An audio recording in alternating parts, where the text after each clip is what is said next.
Good morning, good morning, good morning. How's everybody today? I'm looking in two spots today, so sorry about that. Thursday, we're here. It's election debate day, and I have a special guest. Good morning, all. There she is. I'm here. There's Padge. I hope you can hear us both just fine. Go ahead and say hi, Padge. Good morning, everyone. And look, I'm going to be facing this way. Do you guys mind if I switch my camera so it's mirrored? This way it looks like I'm facing my wife. There we go. There we go. Hey, Padge. Well, then you go to mirror me. That's true. I'm going to have to mirror you too. Look at that. We are just live. We're doing this. There we go. Oh, the Canadian flag's backwards now. All right, now look at me. Hello. Hey, that works. But other things are backwards. My Canadian flag's backwards. Her Canadian flag is backwards. So we're going to have to live with that. But my book is backwards. Good morning, good morning, good morning. Let's see if anybody chat. We do have good morning, Motown, my pen pal from Twitter. Good morning, good morning. And everyone, we call her Paula around here. Her name is Paula. And of course, Susie as well. So I guess that would make up to everybody. Good morning, everyone. So yeah, here we are. We got Padge, Chicken Lady in the flesh. And I think the video for her is far better than mine. So I'm going to try and find a way to get another one of those cameras. It works well. So we're here for the Alberta debate. This is an extended episode today where we should have Tim Moen join us. I have reached out to him. He did say he was going to come. I did send him a link yesterday. He did see the tweet, and I sent him a link again this morning. So I think we're good to go. I would have liked a little bit more confirmation, but he is very busy. He's a firefighter, so I'm pretty sure we'll see him. And if we don't, that's fine. We'll just cut it at 2 hours as normal. But good morning, everybody. It's nice to see you. I can't show you my weather cam because that's on Paula right now. But you can see from behind, we've got some clear skies coming, a little bit of overcast, no rain right now, no smoke at all in the sky. It looks like we are done that chapter for this year. So the smoke is done. Do you want to say good morning there, Padge? Good morning. Apologies in advance for the croaky throat and any sniffing. I'm still on the tail end of getting better, but far better than even Monday. So I'm glad for that. And I think the smoke not being in the air anymore has certainly helped the last couple of days. And not the only one who felt the repercussions of poor air quality in the area. And you had juvenile asthma. Yeah. So how's that affecting you now? My lungs are shot. I can't run long distances. Stamina's pretty good for like walks and things like that, but just general bursts of exertion, I'm not very good at that at all. You gonna be able to make it through 2 hours of talking?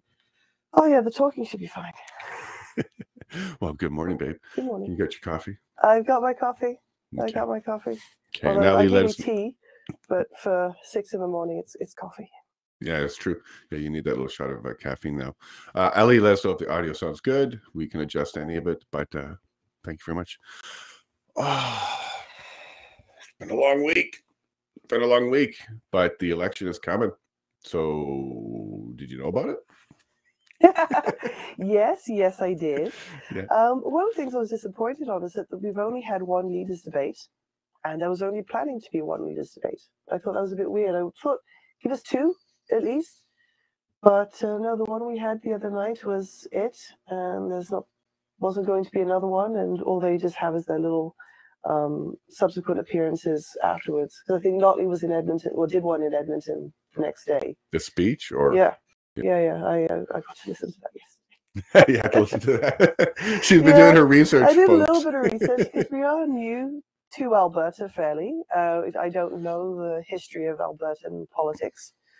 So getting a little bit of a background on it was kind of helpful, but I think as a new resident, I think it's just going forward, we just have to see who we've got today. What are they offering us today? What is their plans for tomorrow? And just make my judgment on that. Maybe it's possible they only had the one debate because we already know who Notley is. She's been around for a while, was premier already, and we have Danielle now. So I agree with you. It would have been nice to have had a takeaway, had some points from the first one, so you can come back and circle back and bring them back and maybe address them again or have a second shot. But the provincial election when it was dropped is pretty quick. It's not like the U.S. election where they got months and months and months of campaigning. It happens pretty quick. They only got weeks. And could Notley have done any better or worse after the first one? Always worse. You can't always do worse, but the better, I don't know. I think people's minds are typically made up when it comes to party preference. Okay. But I don't know. I think for someone like us, just to have an idea of what is the opposition, what are their views, what are they like as people, and impressions from them, is useful. But I don't think I've ever been a swing vote, so I don't know. I think overall I've always kind of known which way I've been leaning, and unless someone has come up, my leaders come up with I'm completely for or against this, which is opposite to what I believe. I think most people are like that. I think they're just going to go with who they've typically gone with before, unless there's some sort of major catastrophe coming from their representative. Right. Now, when we were in Ontario, you were quite politically aware. Yeah. When? Did you like her? No, I did not like Kathleen Wynne. Why? I did not like what she was doing in schools, even though at the time it wasn't. I don't think we had kids at that time of Kathleen Wynne. Maybe JJ was young. Didn't like it. She rubbed me up the wrong way. I didn't agree with what she stood for. And yeah, there's just some people, like we were watching Tim Pool yesterday, and they were talking about how DeSantis doesn't have charisma. That is an important part of a leader, to be able to not necessarily charm their constituents, but to at least relate to them, to at least make him seem appealing. That I want to vote for that person. I like that person. I like what they say. So you can find her relatable then? No. Okay, and is that important to you, to feel relatable to your leader? No, but I've got to be able to sit and listen to you speak. Fair enough. Yeah, fair enough. Yeah, I don't need to go out and have a drink with you, but if you want me to hear what you have to say, you've got to be appealing enough for me to be able to sit down and take the time to do it. Now, your move to Alberta, was it a big shock to you politically, or was it something you were appealed No, to? I don't think it's been a shock politically. It was a relief for the community, because you know how I felt about leaving Ontario. But they don't. True. I know you, but they don't know you. Yeah, I loved living in Ontario until COVID hit. I found it very, very claustrophobic after that, and they were encouraging scaremongering for the residents. Don't go out, don't do this, you're going to get sick. Which is fair enough, because people got sick. But coming to Alberta was literally, it felt like a breath of fresh air. Just from attitudes being similar to ours, to just the general way of life and how we wanted to be as a family. It's been great. One of the best, out of the many moves I've made in my life, this is definitely, I think, my favorite. Yeah, sure. You've made some big moves. You're global. I've moved continents. I've moved lifestyles. And yeah, no, Alberta's fantastic. Great place for me as a person, and great place for my husband, and more importantly, our children. It's been a great move. It's awesome. What was one of the last things you saw of Ontario as you were leaving? And by the way, I'm looking here because it's easier for me to see your eyes here, and I don't know if that will help you there. The last things I saw was the lineup to get into Ontario, because as we crossed into Manitoba, which was just clear roads, come on in, Ontario was like, show us your papers. Yeah, it was a checkpoint. There was a checkpoint and lineup to get into Ontario. So I was like, bye. Yeah, nothing all the way to Alberta. Not a single checkpoint. Just a red light or two, and that was it. No, and dust. What they call dust devils. Oh, well, that was Saskatchewan where you saw actual tornadoes. Those were tornadoes. Those were not dust devils. Yeah. Those were full-blown tornadoes. But yeah, welcome to the prairies when you get to see that. Yeah. Did that bother you? You know what? I am a little sheltered when it comes to tornadoes.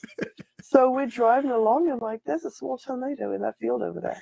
And so it was a little bit off-putting, but we subsequently had a little tornado on the... That was a dust devil. Yes. Yes. The one we had here on our little mountain here was a dust devil. Yeah. Yeah, dust devils are usually 6 to 12 feet. And tornadoes are much, much bigger. Yes. Yeah. And how are you liking your little piece of land? I love our land. I love the fact I can walk it. I love the fact we have wildlife on it, although there's one particular four-legged creature that's not welcome right now. We have chickens, and there is a fox in the neighborhood. There was a fox in the hen house? Yeah, there was literally. And your dogs protected them? My dogs did squat. My well-established knows-better dog was nowhere to be in sight, and the pup, well, he's a pup. What are you going to do? Yeah. But they'll get there. They'll get there. But it's a brazen creature. It really is. But it is. It's brave. I've seen it maybe 4 or 5 times now. It's right into our property. It comes right in, no problem. Daylight, no problem. So yeah, we're gonna have to deal with that problem. But I think we survived as a night. So yeah, the girls are fine. The dogs are fine. So okay. Well, I think that's what everybody tuned in for, was to hear about the fox in the hen house. Actually, it's quite interesting. But we are definitely all queued up and ready to go. So what we've done is we've taken the entire debate and we've put all the commercials out. So there's 2 commercial breaks and broken into the 3 segments.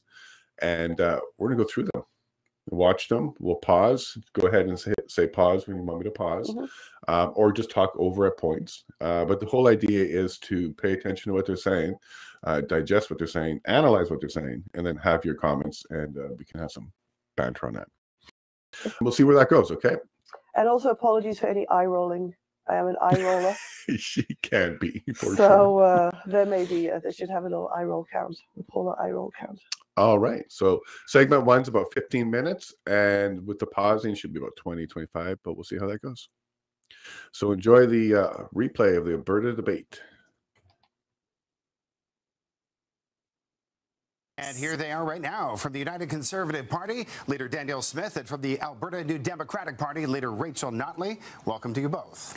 Also asking questions tonight are members of the Debate Consortium. Lisa Johnson from Post Media, Courtney Theriault from City News, and Judy Aldis from CBC Alberta. Now we have 3 main topics to cover tonight: affordability, healthcare, and the economy, which according to our polling are the top issues for Albertans. We also have a 4th wildcard round. In addition, both CTV and Global News have been solicited questions from you, the voters. We've gotten hundreds of submissions and pared them down to 2.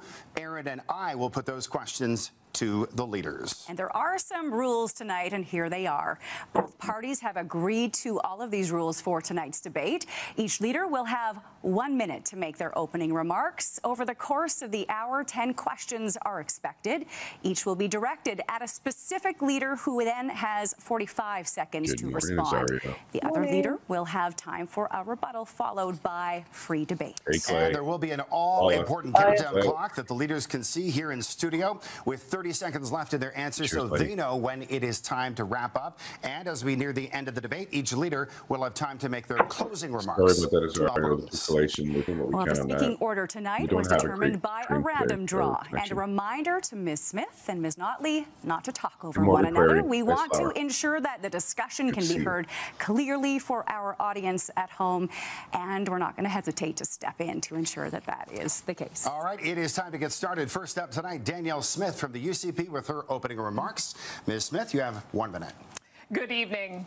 Elections are about making important choices for you and your family. This election, Albertans have a choice between a UCP government that has lowered taxes, balanced the budget, and returned Alberta to its place as the economic powerhouse of Canada. Or we can choose to go backward with the same failed NDP policies that hiked taxes, drove out jobs and investment, and almost bankrupted our province. We can't afford to go back. We need to go forward. If elected, the UCP will continue to make life more affordable by cutting your personal income taxes and extending the fuel tax holiday. We'll crack down on criminals with more officers on the ground and ankle bracelet monitoring of violent offenders out on bail. And we will continue to invest in healthcare and mental health addiction treatment while ensuring no Albertan ever has to pay out of pocket to see a family doctor. Alberta's opportunities are endless, and I know our best days are still ahead. Thank you, and I look forward to the debate. Ms. Smith, thank you so much. The floor is now yours, Ms. Notley, for your opening remarks. To begin, I want to thank our firefighters and say that my thoughts are with those Albertans who are out of their homes right now.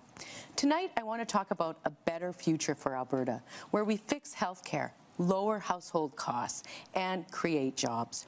This election is about trust, and it's about leadership. You know you can't trust Danielle Smith, so my offer to you is this. I will work every day to be the premier you deserve, creating jobs and diversifying for the future. I won't raise your taxes. I will cap your bills. I won't fund a war room. I will fund an emergency room. And I won't ever make you pay to see a doctor. I'll protect our healthcare, protect our mountains, and protect your pension. And having learned today that Danielle Smith broke the law, I will also protect our law, and I will never break it. When I say something, I mean. Okay, pause it. So yeah, we had to pause and replay this live too. She said protect our mountains. Yeah. What does that even mean? I have no idea. Is there some sort of evil plan in place, drill holes through our mountains to get a more direct road to BC? Like, I don't actually get that one. Might have been just a misspeak or then. Pipelines. I truly have no idea what that reference is. But yeah, one of the things I've found listening to Rachel Notley's appearances and who watched the debate is that with all politicians, I have this question, but I find it more with her in the scenarios, is how. I plan to do this. I plan to do that. How? How exactly? And that's one of the things that I haven't heard from her when she speaks, is to actually tell us, how are we planning? You're going to promise us the moon. That's great. I love the moon. But how do you plan on actually providing it to the residents of Alberta? I find more when Danielle's spoken is that, yes, I plan to do, bring more police onto our streets and she's always kind of given a little bit of follow-up by doing this, whether they're getting this type of investment or they're restructuring whatever. I find typically with NDP as a whole, but particularly listening to Rachel, how do you plan to achieve this? Yes, of course, we all want police on the ground. We all want better healthcare. We all want a better school system and education for our children. How exactly do you plan to achieve this, especially when you're not going to be raising taxes, you're not going to be doing this? Money's got to come from somewhere. And we're not typically like the US where we just press the print button. Like, where is this money? Oh, yeah, we are. Where is this money coming from that you're promising all of this, which are great things? No one's ever going to complain about what a politician is offering us. Never. Well, we're going to highlight quickly here what Peter said. Best Gordon Lightfoot song. My vote is Alberta Bound. Right on, buddy. Good morning, government. Corrupt. Nice to see you, Kevin. Thank you for showing up in the chat this morning. Really appreciate that. And then Azario DeSantis. Great policy, needs coaching to be approachable. Yeah. Gotcha. One thing I didn't like, well, there's a few things, but one thing that caught me was her capping. We're going to cap costs. So I just want to explain that to people. What that actually means is it's government interference in the pricing of a market product. And capping it means they're going to hold the price to a certain height, a certain top dollar, regardless of the drivers for the cost. So if it costs more to produce the electricity to the electric company, they won't be able to recoup that from consumers because they're capped. This government interference on utilities is going to, by almost definition, drop the quality of the services, because if they can't recoup from consumers, they're going to have to recoup by cuts within the utilities. And this is one of the things, because we've had to do this ourselves. Our own well, our own solar, our own septic. Could you imagine trying to cut the cost on those services and what it would mean to us? We would have less batteries. We would have maybe not as good quality well. Yep. We would have possibly a problem with the septic, or we would have to have other costs associated with it. When I hear a government official say, hey, look, I'm going to put my fingers into the market, I'm going to adjust the pricing because I want to make it fairer for the people that have difficulty paying. Mm-hmm. The challenge to me there is, well, you're going to affect the service for everybody. So for everybody, if they're going to start having brownouts because they can't afford enough fuel because the costs have been capped, mm-hmm. we all suffer. I think a better approach is to make it more affordable. So when a politician says, I want to cap it, they want to put an arbitrary number on it. But when a politician, like Danielle was saying, make it more affordable, yeah. it means that for the people that can't pay for it, which is a segment of the society, we address their needs and their problem. We don't market, regulate the price away. So that's a challenge to me. And then this is also what she tried to do before, and this is what had to come off, because the caps does deteriorate the quality of the service. And she's promising to do that again. Yeah, and one of the speaking points, which is going to come up later, which I'll touch upon, the chauffeur insurance. Ontario did that as well. Okay, well, we'll get to that one, because you're an insurance we'll broker. get to that, because I can then also say how it went sure. in Ontario. You can remind people the history from Alberta, or from Ontario. Yeah. So Zario, I think we got this one. Great. Okay, let's see. And then Peter. Less value for tax dollars. Wonderful, right? Peter, is what we all want. Oh, corrupt. What do you got to say, buddy? Government wealth redistribution is like taking a blood transfusion from one arm just to give it to the other while spilling half on the floor in the process. Don't forget, it also has a chance to do any modifications to that blood supply. So maybe you'll get your vax as well there, Kevin. Thanks for the comment. All right. Well, we're only into 1 minute of Notley. It's, to be fair, it's going to be from both. Remarks. Well, affordability, rising interest rates, and inflation have been top of mind. Big issue for a lot of Alberta families struggling to make ends meet. The first series of questions tonight are based on that issue, and question number 1 goes to Lisa Johnson from Post Media. Thank you. This first question is for UCP leader Danielle Smith. We've been dealing with an affordability crisis for over a year. We have seen temporary measures put in place, including rebates and affordability payments, which are only applied to some Albertans. What will you do to support all Albertans with the rising cost of living as inflation? Sorry, I need to pause here because that question I didn't like. She's talking about affordability for some Albertans. That's exactly what it should be, because not everybody needs it. There's no way you need to do affordability for everyone. So this particular question is a very Notley driven philosophy, because she even followed it up by saying some people are getting affordability help, but what do we do for all? Explain to me how this lady herself needs affordability assistance. Exactly. I would love to understand how she, just her as the individual, how she needs the government to step in and answer. Maybe she needs to cut out her Disney Plus subscription as well. That does help. That does help. That will definitely get Canadians back on track. But anyways, I think this question, not only is it loaded, it's coming from a NDP talking point, which is let's give money to everyone. Regardless if they need it. Let me know what you think in the chat when you hear these kind of questions. Are they trying to set her up to look bad to the dependable base, the base that needs to be depended by their government? But I didn't like that question at all. Sorry for jumping in on that one. Knew we needed to do was address the inflation crisis created, let's be fair, by the Liberal NDP coalition in Ottawa, spending too much money, driving up the cost of everything. And there's only so much we can do here. So we gave $600 affordability payments. We gave a rebate on fuel taxes to offset the federal carbon tax. And we also made sure that we were going to put on electricity rebates so that people paid less on their power bills. What we have to do going forward is more than that.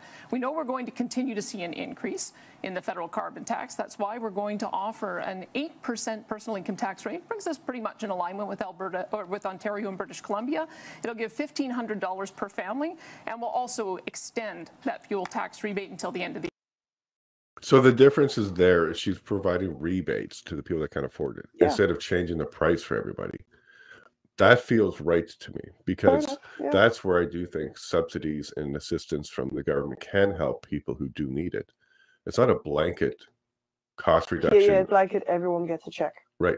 And just to be clear, we don't get one because they put it on the utility bill. Yeah. And what do we not have out here? Utility bills. Yeah. So this doesn't impact us, but we understand totally how it would impact other people.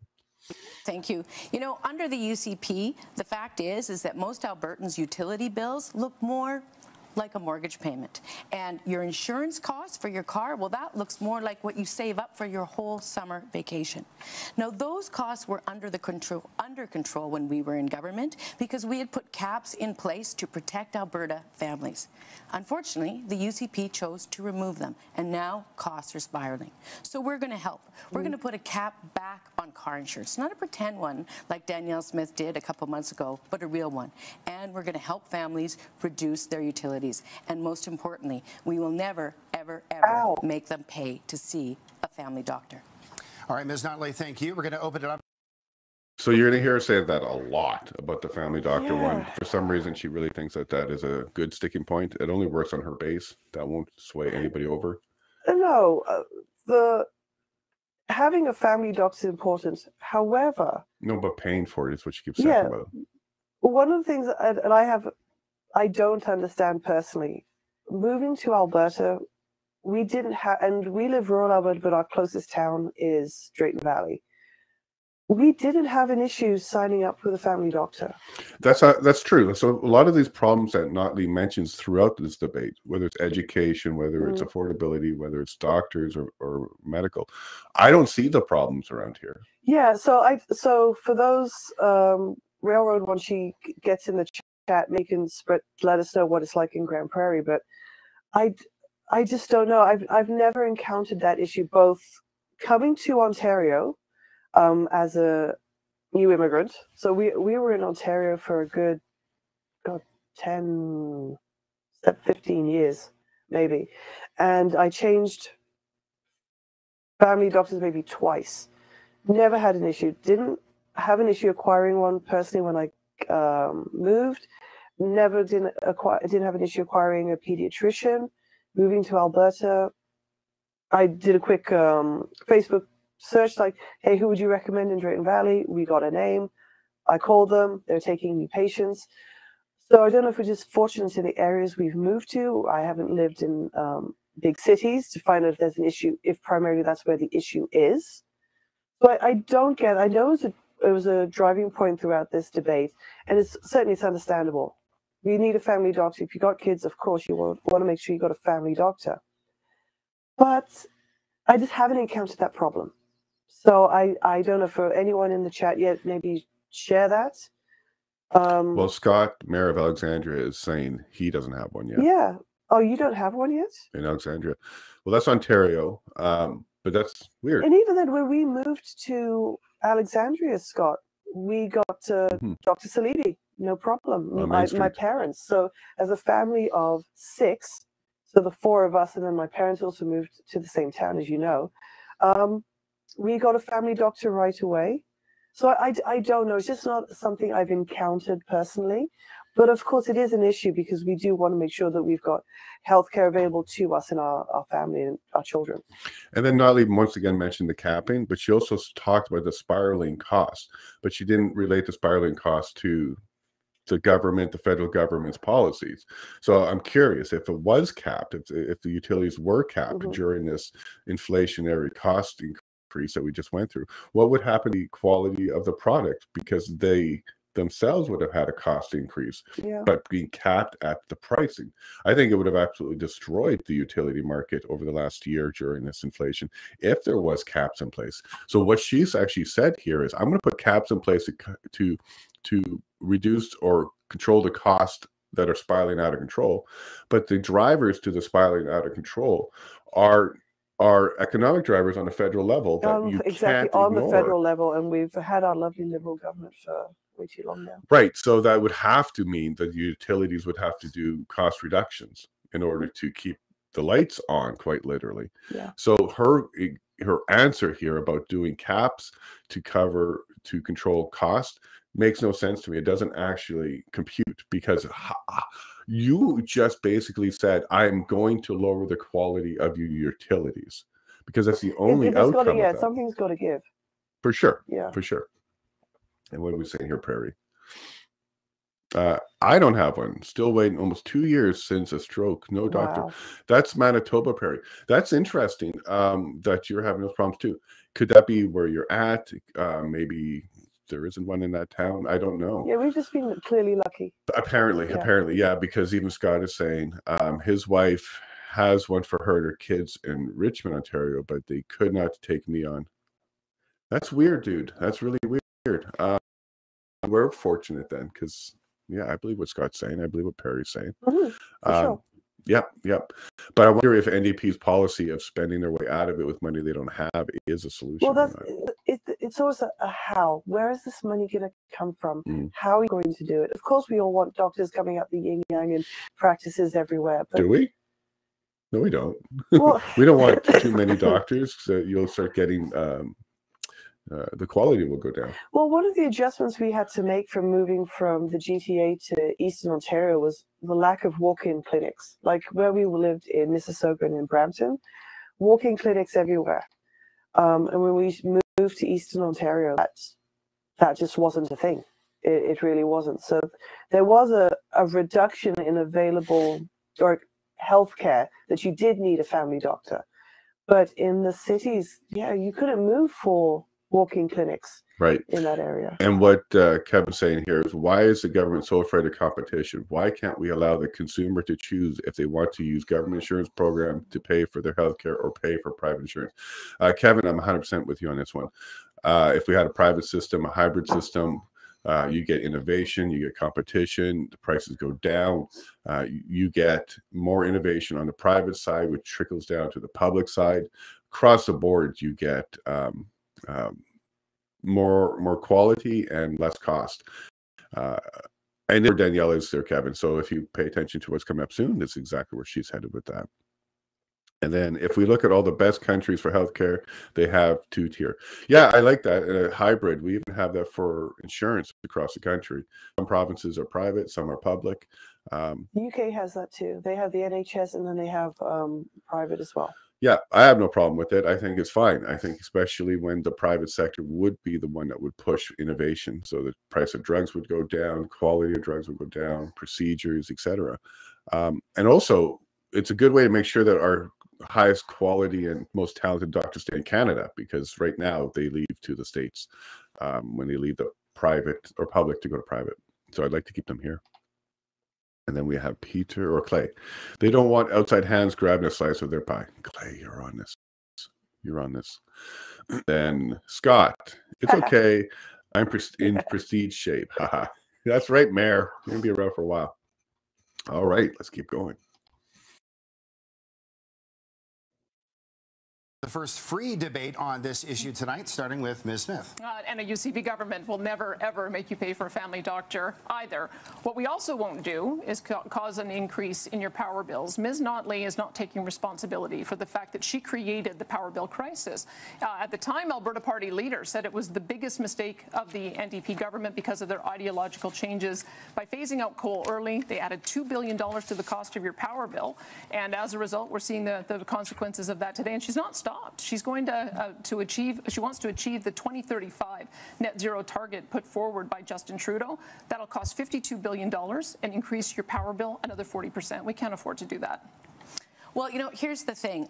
We actually put a cap in place, and we did that so that people's utilities and their electricity wouldn't get out of control. And it got out of control when the UCP removed the cap. But let's talk about something else, though. Let's talk about healthcare costs as they impact affordability. You claim that you won't raise costs, but Danielle, you know, I've known you for at least a decade, perhaps more, and I've watched your career, and you have argued passionately in multiple settings for your belief that you care about passionately, those were your words, making people pay more for their health care.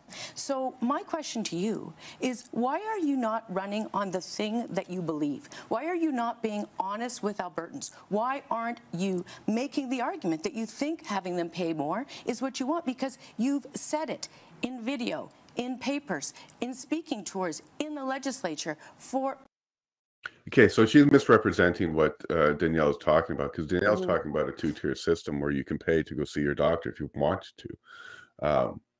She's taking that soundbite and trying to apply it to the public system. Yeah, but that's not even what Danielle is suggesting. So it annoys me that she keeps harping on this one to either confuse voters or reinforce the confusion in her current base. But Danielle's isn't saying the public sector is going to require payment. It never will. It's public. It's when you want to go see a private doctor. And I think her comment was around the lines like, you should be able to pay $100 to go see your doctor if that's what you want to do. Yeah. And the public system shouldn't be covering those visits. That's where she was going with that. She was going towards, look, there's some people out there that really like to check in with their doctor and really want to go see them.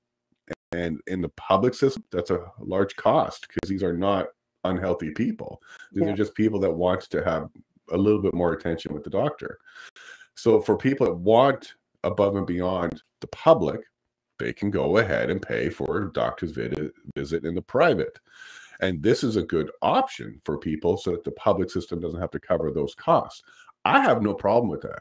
If you really want to spend a lot of time with your doctor, go for it.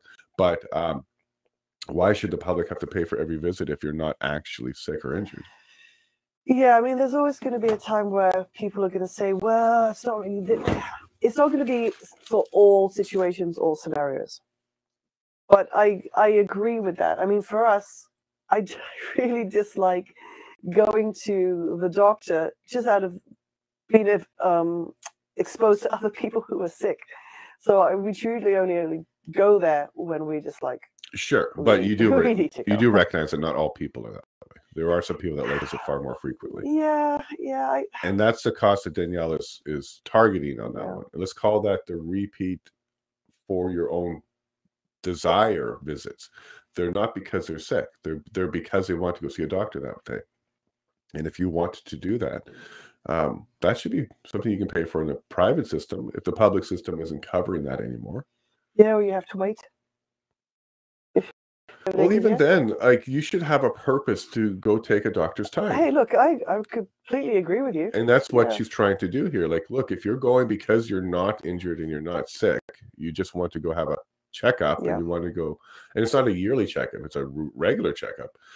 Yes, I absolutely believe that should be covered by yourself if it's not an emergency or not necessary. I think this is where we're starting to get confused about what a public is meant for. It's meant to cover the necessities, not anything and everything. It never was designed because it never would be able to. There has to be limits in a public system. There has to be. How else would you be able to govern the costs? Well, as long as there's continued population growth. 100%. And then we get into that later because she Notley complains about the education system, but doesn't cover why there's more students. Exactly. Yeah, so we'll get to that one.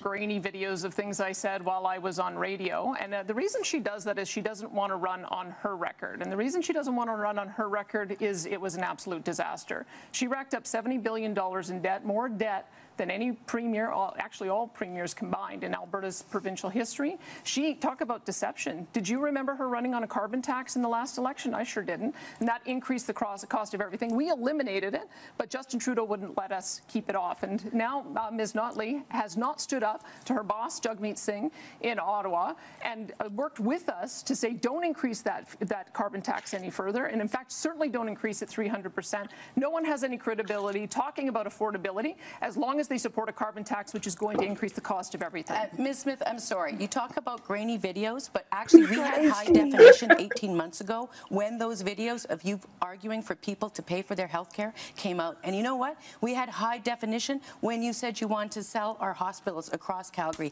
And you know what? We had high definition a week ago when your deputy premier said that he thought people should. Okay, so we're going to hear this a lot. Calgary from Notley. You're going to hear it a lot. She just said you sold a bunch of hospitals across Calgary. What Danielle actually did was a bunch of hospitals across Alberta. Notley forgets where she actually lives. She is stuck in Calgary. You're going to hear this a lot. It did come up a lot. It's a problem in Calgary because she can physically see it. Therefore, it must be a problem everywhere in Alberta. Therefore, it becomes a talking point. But Notley, you're living in a Liberal NDP stronghold, the city of Calgary. You are sitting with your comrades in the city that you're complaining about, and you're wondering how, and you're blaming the Conservative government for this problem that you're having. It's annoying how often she says Calgary instead of Alberta, and how often she attributes Calgary's problems to all of Alberta. And it's annoying because what she does talk about here, especially when it gets to education, isn't a rural issue. Yeah, and I at least, I would agree. Yeah, the Calgary. Look, we love the Stampede. The Flames can have good years and all that kind of stuff, but Calgary is a Liberal stronghold, a certainly is. NDP stronghold. So if their backyard isn't great, they have only them to blame for that. Yep. Lot to get to tonight. We've got to move on. And our next question comes from Courtney Terrio from City News. Courtney.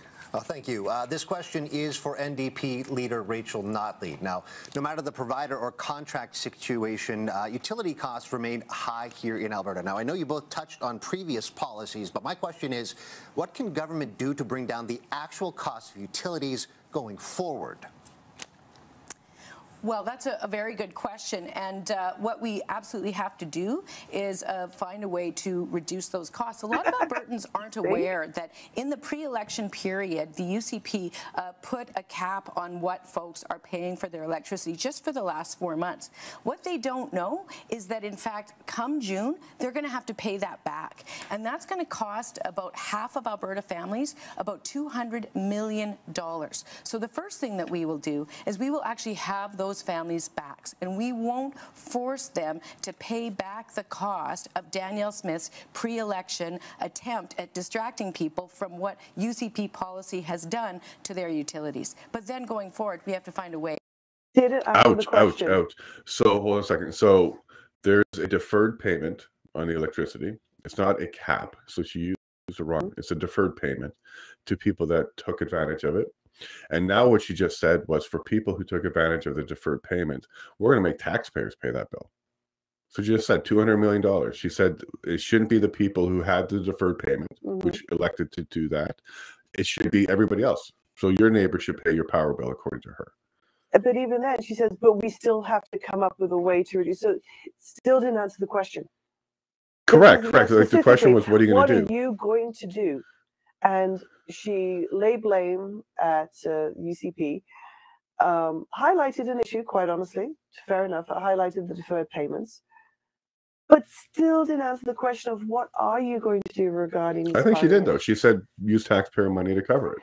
And then, but then how the issue was to lower energy costs, and so she said, and then we'll just find a way to lower. Right, so but she did say that. She did answer that. So she's going to lower the cost of electricity by getting taxpayers to subsidize it. I took it that she's getting taxpayers to cover the current issue of the deferred payment, but the original question of how are you going to lower but that in is general, the answer. So she said, I'm using taxpayer money to cover this problem. So you can then use that as her answer for all future cost-related problems for utilities. She'll use tax dollars. Correct.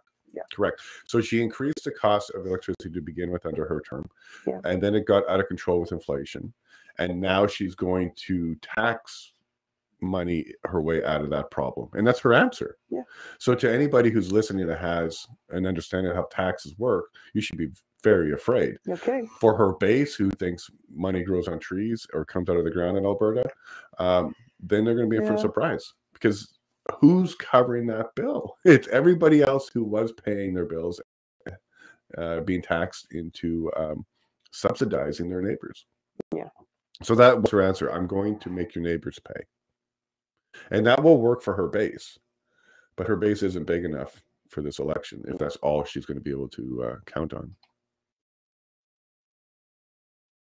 Rebuttal to you, Ms. Smith, 45 seconds. Well, the first thing is that we have to build a power grid based on it being reliable and affordable as opposed to based on ideology. We have a federal government that is propped up by the NDP that has put war on natural gas. Our power grid here is almost 90% natural gas, and yet we have a federal government that wants us to be able to be completely abated on natural gas by 2035. That is the commitment that Ms. Notley has signed on to. She wants to achieve that. That's going to cost $52 billion and increase our power bills 40%.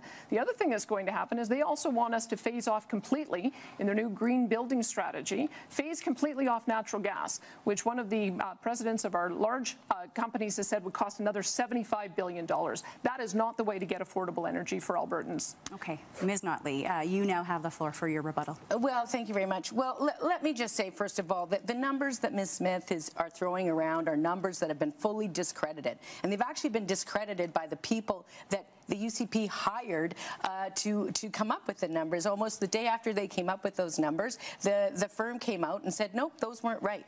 And in fact, the other report that they were relying on was also deeply flawed.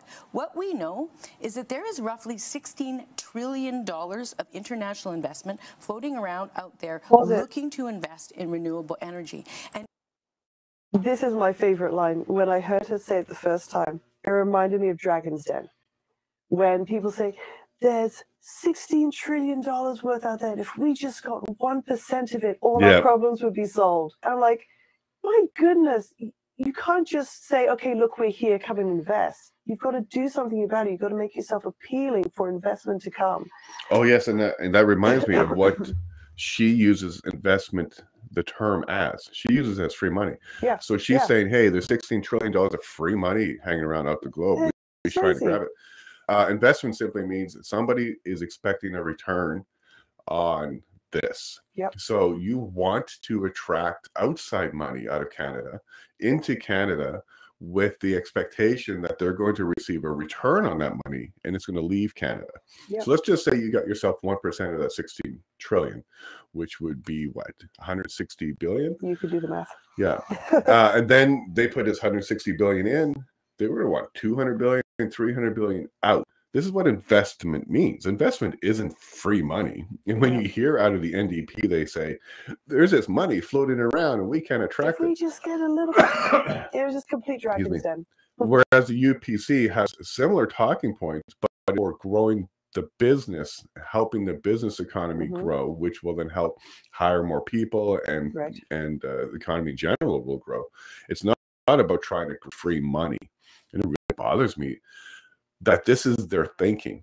And when she talks like this, you must understand she knows people in Davos, because this is who she's speaking of. It's that the cartel of funding that's global, and that's what she's pointing to. There's a $16 trillion global fund for green energy, which is supported by the global one of WEF.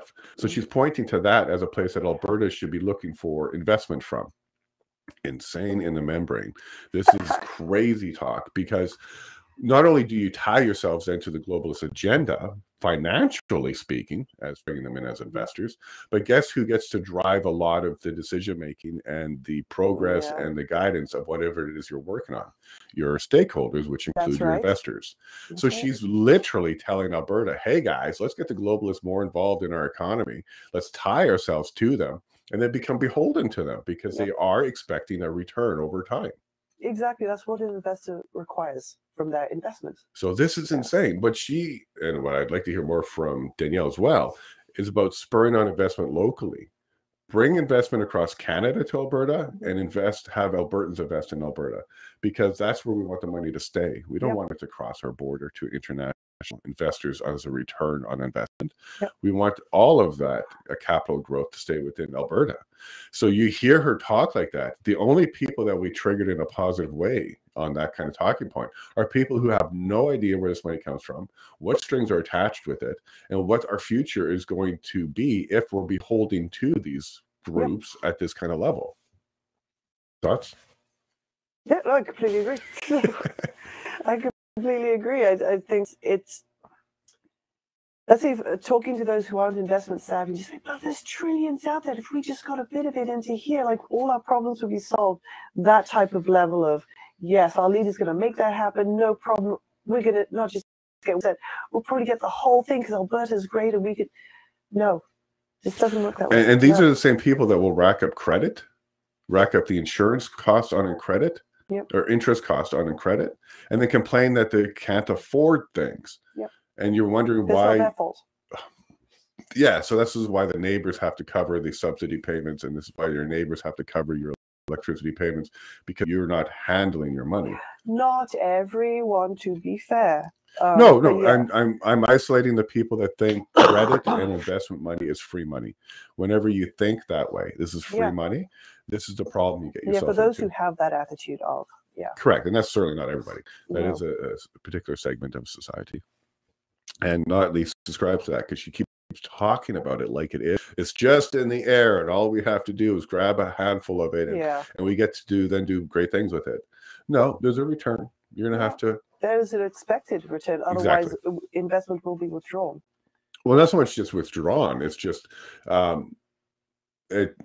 they will force sales of things. They will get leaders out. They'll get the CEO out. Like shareholders have a lot of power. The investors have a lot of power.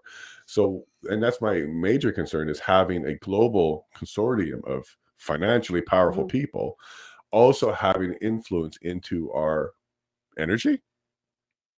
This is what she's literally saying. She's going to bring into you. She's going to bring the globalists into our energy industry sector. You really think it's going to lower costs? Or should we have internal innovation and work on it internally, invest internally, keep the money local? If there's going to be returns, it's paid to Albertans, paid into the system, paid back any of the debt will be generated set local. that up with the infrastructure investment deal to ensure that the area that you are investing in also rewards and the fruits of it. Yeah, right. So so if things go well with the investment, the energy grid builds up, and there's some good returns, it's going to be shipped out. It's going to be shipped out of the province. Insane in the membrane. Position our economy for the future, we need to go out there and get that investment. We can't look I hate that line. We have to plan forwards. That's who Albertans are. Now, when we did the phase out of coal, we increased renewable energy in Alberta so successfully when we were in government, we controlled utility costs for the sole purpose of making sure consumers didn't pay the cost, and that's exactly what we would do again. All right, That's Ms. Smith, insane. I don't know what that means. Much of that. Well, I know Ms. Notley says she believes in science and she believes in experts, but somehow the expert that the Alberta electric system operator she wants to discredit. But you notice that she didn't disavow the 2035 target for net zero, even though the Saskatchewan NDP did. Saskatchewan NDP voted with Premier Scott Moe saying it is unachievable. If we want to have a realistic plan, a practical plan, we have to fight back against Ottawa. This candidate will not. We have to fight back against Ottawa and make sure that we put a target that's reasonable, realistic, and achievable, and that's carbon neutrality by 2050. That's the policy of our party, and that is the way that we're going to make sure that we maintain reliability, affordability, and that we actually achieve our targets. We'll get you back in here, Ms. Notley. Just going to point out that Notley has the Chrystia Freeland bobblehead. This goes back and forth, back and forth. You're keen on fighting. You want to fight with Ottawa. You want to fight with the media. You want to fight, frankly, with your former self. It's actually quite exhausting. Here's what I need Albertans to know. Okay, Alberta, did you just hear what she said? Don't fight. It's too much trouble. Yeah. Every single thing she just said there is exactly what Albertans should be doing, including reflecting his position changed over time for whatever reason, including economic drivers. You should be able to. Did she just accuse her opponent of being able to reflect and change your mind as a derogatory thing? In other terms, every single thing that Notley has ever believed in their entire history set in stone and will continue to the end of time. Right. And if you don't, that's a negative trait. Yeah. That should be a red flag to everybody, that she doesn't have the ability to reflect and take in more information and make better judgments, which a good leader would do. If you zig one day, but because of new information, because of progress, because of innovation, because of a lot of different drivers, you then need to zag. You want your leader to be able to do that. This lady just told you, I am so rigid and so brittle that I'm not flexible enough to even change my opinion on stuff. Yeah. Good luck with that as a leader, especially as our times are so dynamic and changing so quickly now. You need somebody to be able to roll with the punches and revisit your own decisions. I think that each time she does this as a derogatory term to Danielle, the way I'm taking it is it's a positive. I'm more attracted to Danielle because she was able to reflect and change her mind on something. It's not a negative. Yeah, I'm for that as well. There is always a concern about apology just flip-flopping and going wherever constituents want or whatever's going to get them that popularity vote and that leadership vote. There is that issue, but there's also the whole, but yes, times change, and sometimes just flat out, you have to change your views on something because the evidence has been provided, or just sometimes your constituents are saying, actually, no, we do not want this, and we don't want you to represent us if you're for it. And I'll be like, well, it's not. And she's not Rachel. Danielle comes up with a comment later, which would be very much of you. It's the constituents. You represent the constituents. And it's a case of if this is what they want, that's what you, as their representative, needs to bring to the table. Right. 100%. And if you're not listening to the constituents, who are you listening to? Exactly. So I'll highlight it when it comes up. But when she spoke, I immediately thought of things that you have said of what you want to represent for Yellowhead. Cool. Thanks for that plug. Alberta. I will always stand up for the interests of Albertans. I did that when I was Premier. I made sure we got a pipeline to Tidewater, the first one in 50 years. I did that standing up against the BC government. I did it standing up with a federal government, and that's my record, and that will also be my blueprint. So, Ms. Smith, I just have to say I disagree with so much of what you. Just so everybody knows, she forgot what to say there. So she simply just pulled out the good old faithful, I disagree with everything. Yeah. She couldn't even isolate and be specific about what she disagreed with and why. She just simply said, I don't like what you say. Overall, Danielle is the better public speaker than Rachel Notley. Yeah. And you'll see coming up, she is a little immature. And even though she was Premier for a while, you would expect this to be more polished, but nope. And absolutely, Ellen, lots of people think everything is free. We know who they are. They never grew up. They never left the immature stage where everything was provided to them. And our mayor knows that for sure. Nothing's free. And Clay is 100% behind Ellen on this one. And Scott, we will be paying for air soon. Scott, you can buy bottled air. It's big in China. They need it.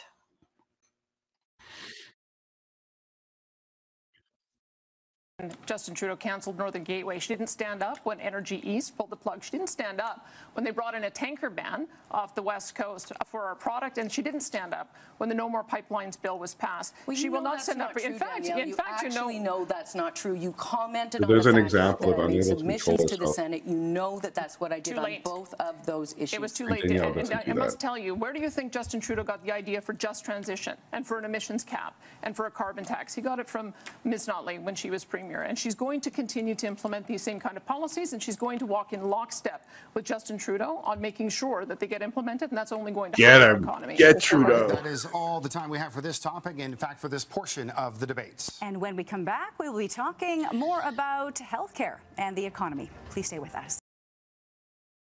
Well, there's the first segment. There we go. Everybody, let's make sure that you do some comments and you do all of that and give us some chats. It all helps with the algorithm. We're working really hard to get the word out. So anything you can do with the comments and chats would be great.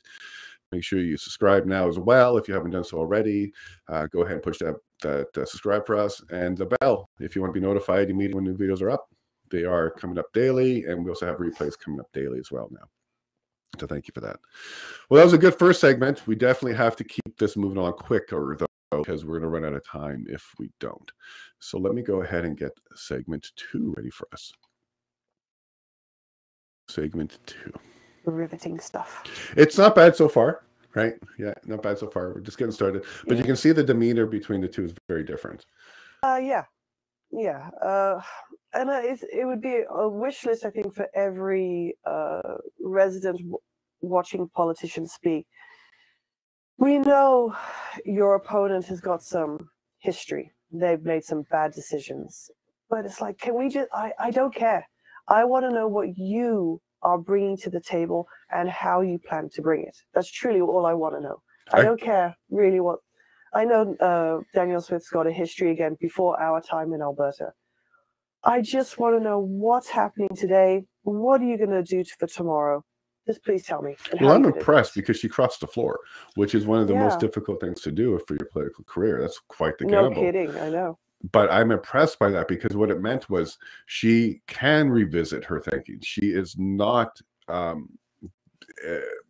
so stubborn that she can't even re-examine her political position. Because they know how big it is to do that. Sure. And for any politician, they know what it's like when you go to the other team. You know that's always going to be sound bites brought up. That's going to be references anytime that you're spoken about. So it's not a decision that's made lightly, and they don't do it thinking, oh, well, no one's going to remember. No, they will. Every time you're on the news, they're going to bring it up. Yeah, as part of your history now forever for both sides. Yeah. They can use that soundbite. So that takes quite the leader, in my opinion, to be able to take that step. I think is a very brave thing to do. It's kind of like admitting, I've been wrong all this time. Yeah, kind of. But there is no going. I don't think there could be forgiveness or tolerance if you were to ever flip back. I'm like, no. That to me, I would lose respect for that politician if that ever happens. Like, the likelihood is very slim, so that's why they know if we're making that decision to go, it's make or break. You got. And it's better late than never. If she's going to make the move out, better late than never. For sure. So I don't find that as a negative. No, I don't. No, I don't.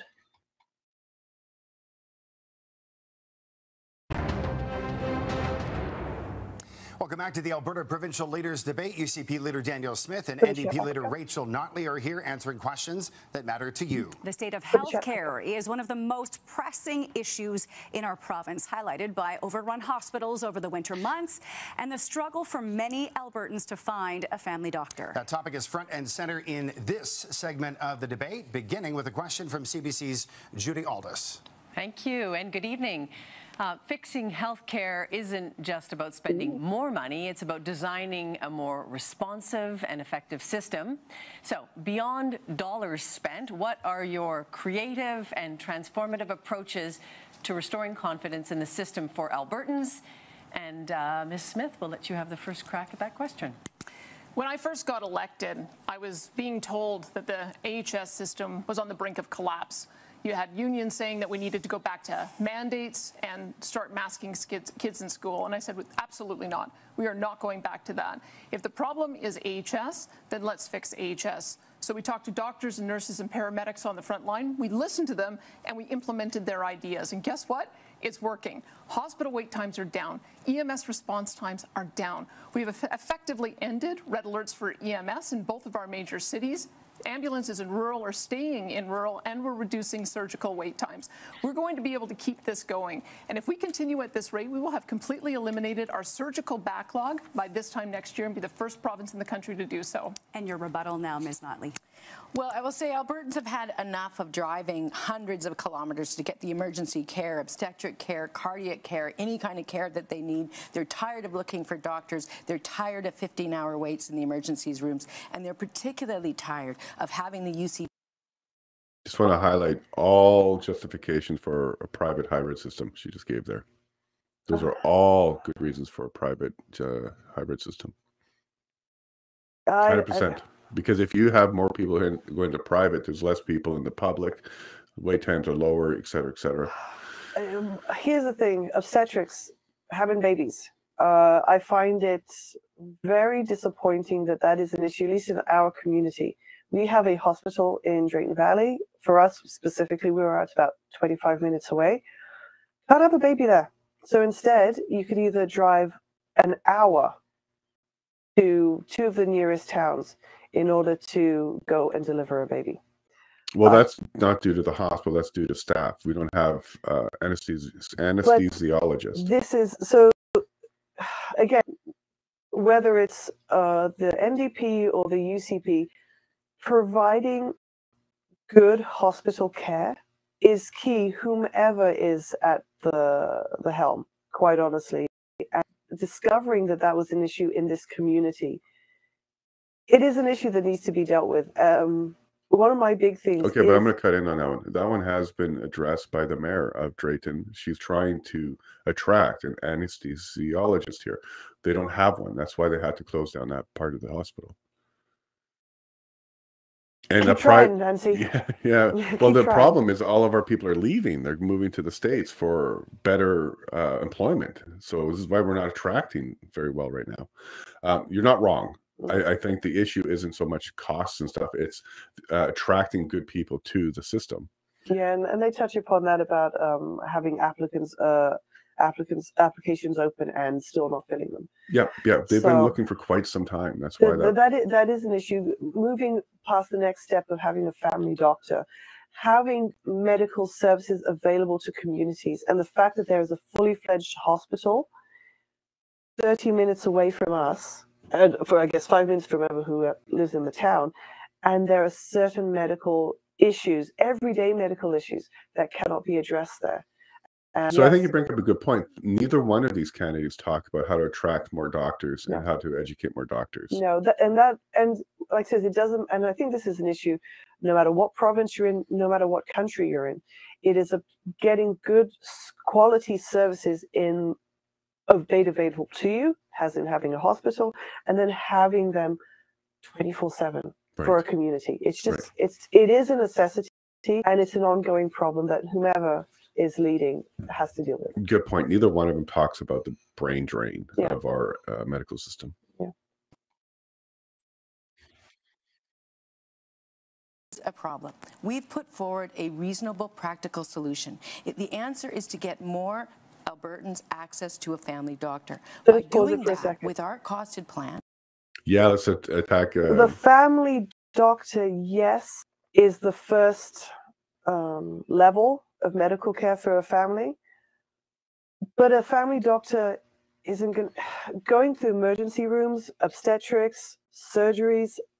That's not your family doctor. So us sticking on the sticking point of not paying for a family doctor, I get it, it's important, but that's not just not your only touch point. That should not be. It should be what's everything else after that. And that was one thing that bugged me, that especially for her, that was just the only thing she hopped on, paying for a family doctor. No, there's way more healthcare services people require, not just that. And that's why I wanted to hear from her. Wait times off of our ambulances, and we can also make sure that nobody ever has to pay to see a family doctor. All right, thank you very much, Ms. Notley. Once again, let's dive back into the free debate portion where you're free to challenge each other's policies, beginning with Ms. Smith. You know, I heard of all of the things that Ms. Notley mentioned when I was in politics last time in 2012, and she had 4 years to fix it, and she didn't. She didn't listen to the front line. All she did was continue to build the bureaucracy, and she didn't get to local decision-making. She didn't get to local control. We did. We heard from paramedics what they wanted us to do, and it was actually very straightforward. We had to make sure that they had the ability to drop patients off when they arrived on the site so that they can get back out and be there for you when you needed them. And that was a very straightforward idea that came from the front lines. And Ms. Notley had an opportunity to fix healthcare. She didn't. We're beginning on this pathway. We're making great progress, and we need to have another mandate to continue it. Ms. Notley will get you in on this. Yes, no. Well, quite honestly, as I said before, Albertans are so frustrated when they're told that there isn't a problem and everything has been fixed. The reality is things have gotten considerably worse over the last 4 years. The UCP cut funding dramatically. They ripped up the deal with the doctors. They told nurses that they needed to be laid off. They threatened to lay off 10,000 frontline healthcare workers, and then and then COVID hit. So, and the result, unfortunately, is we've got whole cities without access to family doctors. Cities. We've Not got even Alberta again. just last week we had 15-hour waits in emergency rooms all across Calgary, not Alberta. And we recently, just this year, half as many doctors are accepting new patients. So there is a problem. It's very real. And selling our hospitals and forcing people to pay for private care is not the solution. Nobody's forced to pay for private care. We signed a deal with the Alberta. We do have to start getting through it faster, though. Yeah, just as a side note, it is a big thing that there's 15-hour wait lists in hospitals in Calgary. But you know what? It would even help her case if she says in Calgary, in Edmonton, or across Alberta. When she only highlights one city, you get the eye roll from me saying, you know what, but you kind of shut the door on yourself because you could have most likely said there's long wait lists across the province. Yeah, but the thing maybe isn't. Maybe she's 100% correct. Maybe it's only a Calgary issue, because that's what I got to focus on is what she's saying. That's right. If you're not highlighting other areas of the province, then is it just one area? And then it could be more of a, maybe, you know, the powers that be in Calgary need to reassess. Well, we know who runs Calgary. Yeah. It's her comrades.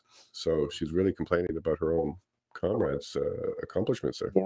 Negotiated that we're going to have 25% of our doctors on an alternative payment system within the next 5 years. And that allows for team practice. It allows for nurse practitioners and LPNs, psychologists and other health practitioners to work together in a team practice so that more access will be given on primary care. We put $2 billion towards this, and we're making great progress. We have more health professionals today than we did when Ms. Notley left office, 8,500 more, in fact, including 700 more doctors. And in April, our plan to recognize credentials is working. We had 1,400 nurses who are now licensed and able to practice in Alberta, more than any time in the previous 3 years. The system is working. We've got much more work to do. We know that, but we've got to continue on the work that we have, because I've got the courage. I've got the courage to talk to the front line, and I've got the courage to be able to implement some of the suggestions that they make. Ms. Notley has demonstrated. We're just going to leave it at that question. And Kevin here, Government Corrupt, made a good point. Here is a challenge, Jason. Type into Google Canadian healthcare crisis, then choose any year. What I believe Kevin's getting at is this is always a problem. This is always a talking point. This is like the fight on poverty. It can never go away. Mm-hmm. It doesn't matter how quick the hospital gets you through. There will be complaints about anything and everything. If it got to the point where you were in and out of the hospital in an hour, they would complain that you're not there enough, that you're not spending enough time with a doctor, that they're not really checking you over because they're too quick. They're treating you like fast food. So there will be no way to ever get to the point where every single person in this country says yay to healthcare. So this is why it becomes a perpetual issue that they're always going to talk about.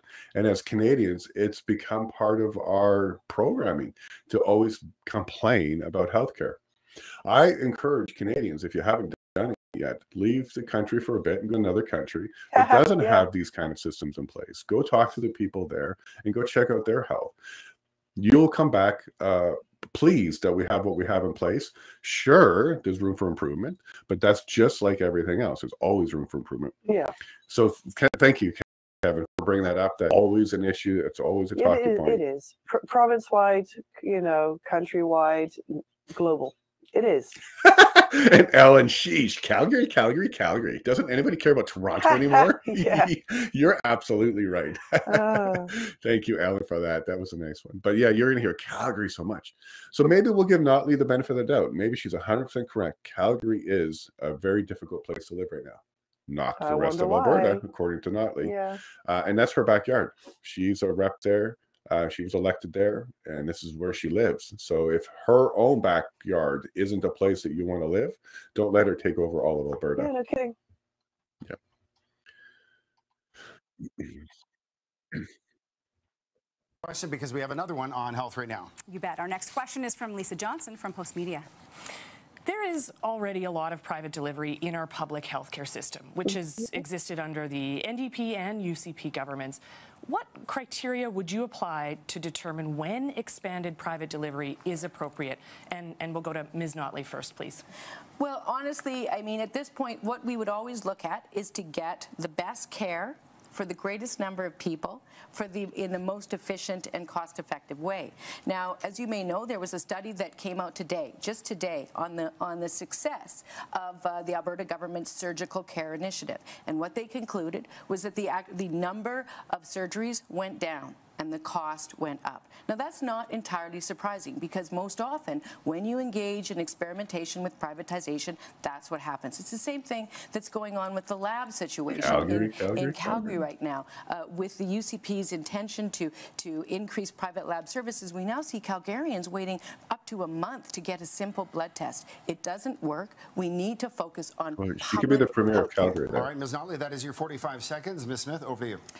We need to have publicly funded health care for both doctors and doctor-run surgical centers. We have 300,000 surgeries being done per year. 60,000 of them are in doctor-run surgical centers that Ms. Notley apparently wants to shut down. She hasn't answered the question about how we would be able to replace those surgeries. And I can tell you what is actually happening, because a lot has changed since November when we started making these changes in health care. What has happened, in fact, is that we identified that there were 39,000 people waiting longer than medically recommended. We've been cutting that list down by 3,000 surgeries per month. We're now down to 30,000 people waiting. And as I said, if we continue at this pace, those waits will be completely over by this time next year. That's a good answer, because she's giving numbers and she's giving specifics, and she knows her numbers too, which is good. Exactly. She's providing the how. To how are we going to get this done? The tangible answer, as opposed to the fantasy one. Because Rachel listed off 3 would be fantastic if you can get it. Everybody gets great care for cheap. We have a saying in tech, you can have it quick, you can have it good, and you can have it cheap. Pick 2, because you can't get all 3. It's impossible. And she's just said that. She just said basically everything with no explanation on how. Now, the benefit is that Danielle Smith is actually being practical, because she's behind the wheel. She's actually being able to say, this is what we're implementing, this is the results. But here's the thing, Notley was behind the wheel too. She should be able to have those talking points. Fair enough, because any opponent, they can only do a what if, this is what we plan to do. Right. So fair enough, she's at a slight disadvantage. But again, then you need to still explain, how do you plan to do this, not what you're going to do. Of course, we all know what you should be doing. How are you going to? Right.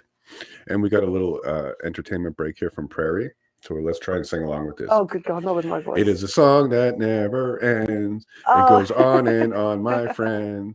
Some people started singing it, not knowing what it was, and they'll continue singing forever just because. LOL. There you go. It's a song that never ends. Thanks, Prairie. And I know Ellen enjoyed it. She loved it. And Clay loved it as well. And look at this, Prairie's getting some love back. Do you want to try it there, young lady? You got your voice? No. It's a song that never ends. All right. I'm not just a candidate, I'm an entertainer. Well, thank you. I mean, again, I think that we need to understand that there is a very, very serious problem, and we are not a year away from fixing all these. No. You can't say that. She's not in a position to even qualify that statement. And when Danielle says, look, we're doing so many a month and we need 12 more months to do it, that is qualified. Yeah. So you can't really just say, don't like that. It's not true. You need to write it with some sort of evidence. So what do you mean? Yeah, it's a plan that's being enacted, and it's going ahead. If it can be improved upon as time goes on, no one's going to maybe do it. What she has in her mind is she knows that if she goes in, she'll cancel that particular program, which is allowing doctors to do 30,000 surgeries a month. 3,000 a month, right? We're trying to catch up on 30,000. So 3 extra a month. Yeah. She wants to kill that program. That would be how her statement becomes truthful in the future. I hope Calgarians are paying attention to this election. And a flu wave, and she's now comparing statistics to that period of time. It's a seasonal change that she's trying to convince is turning into a long-term trend, but it's not real. What is real is that this. Okay, that was misinformation. So what Danielle was talking about was a backlog of surgeries that happened during the COVID lockdowns, and then catching up on those 30,000. You need 10 more months at 3,000 a month. So what Notley's speaking about here is completely disinformation. She is intentionally trying to mislead people, trying to mislead people on what the numbers truly are. or this spring, BC, Saskatchewan, and Manitoba filled all of their residency spots for family doctors. Alberta, for the first time, had 45 vacancies. And then they... Well, I think that's good news. Only 45 vacancies and then we're perfect, according to Notley.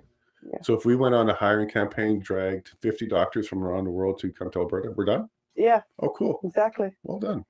That's not bad. Still vacancies, and we don't have family doctors coming to work here in Alberta, and the reason is because Ms. Smith is doing things like referring to them as tyrants and suggesting that people who follow public health orders are Nazi sympathizers, and these things undermine the ability to attract frontline healthcare professionals. They don't.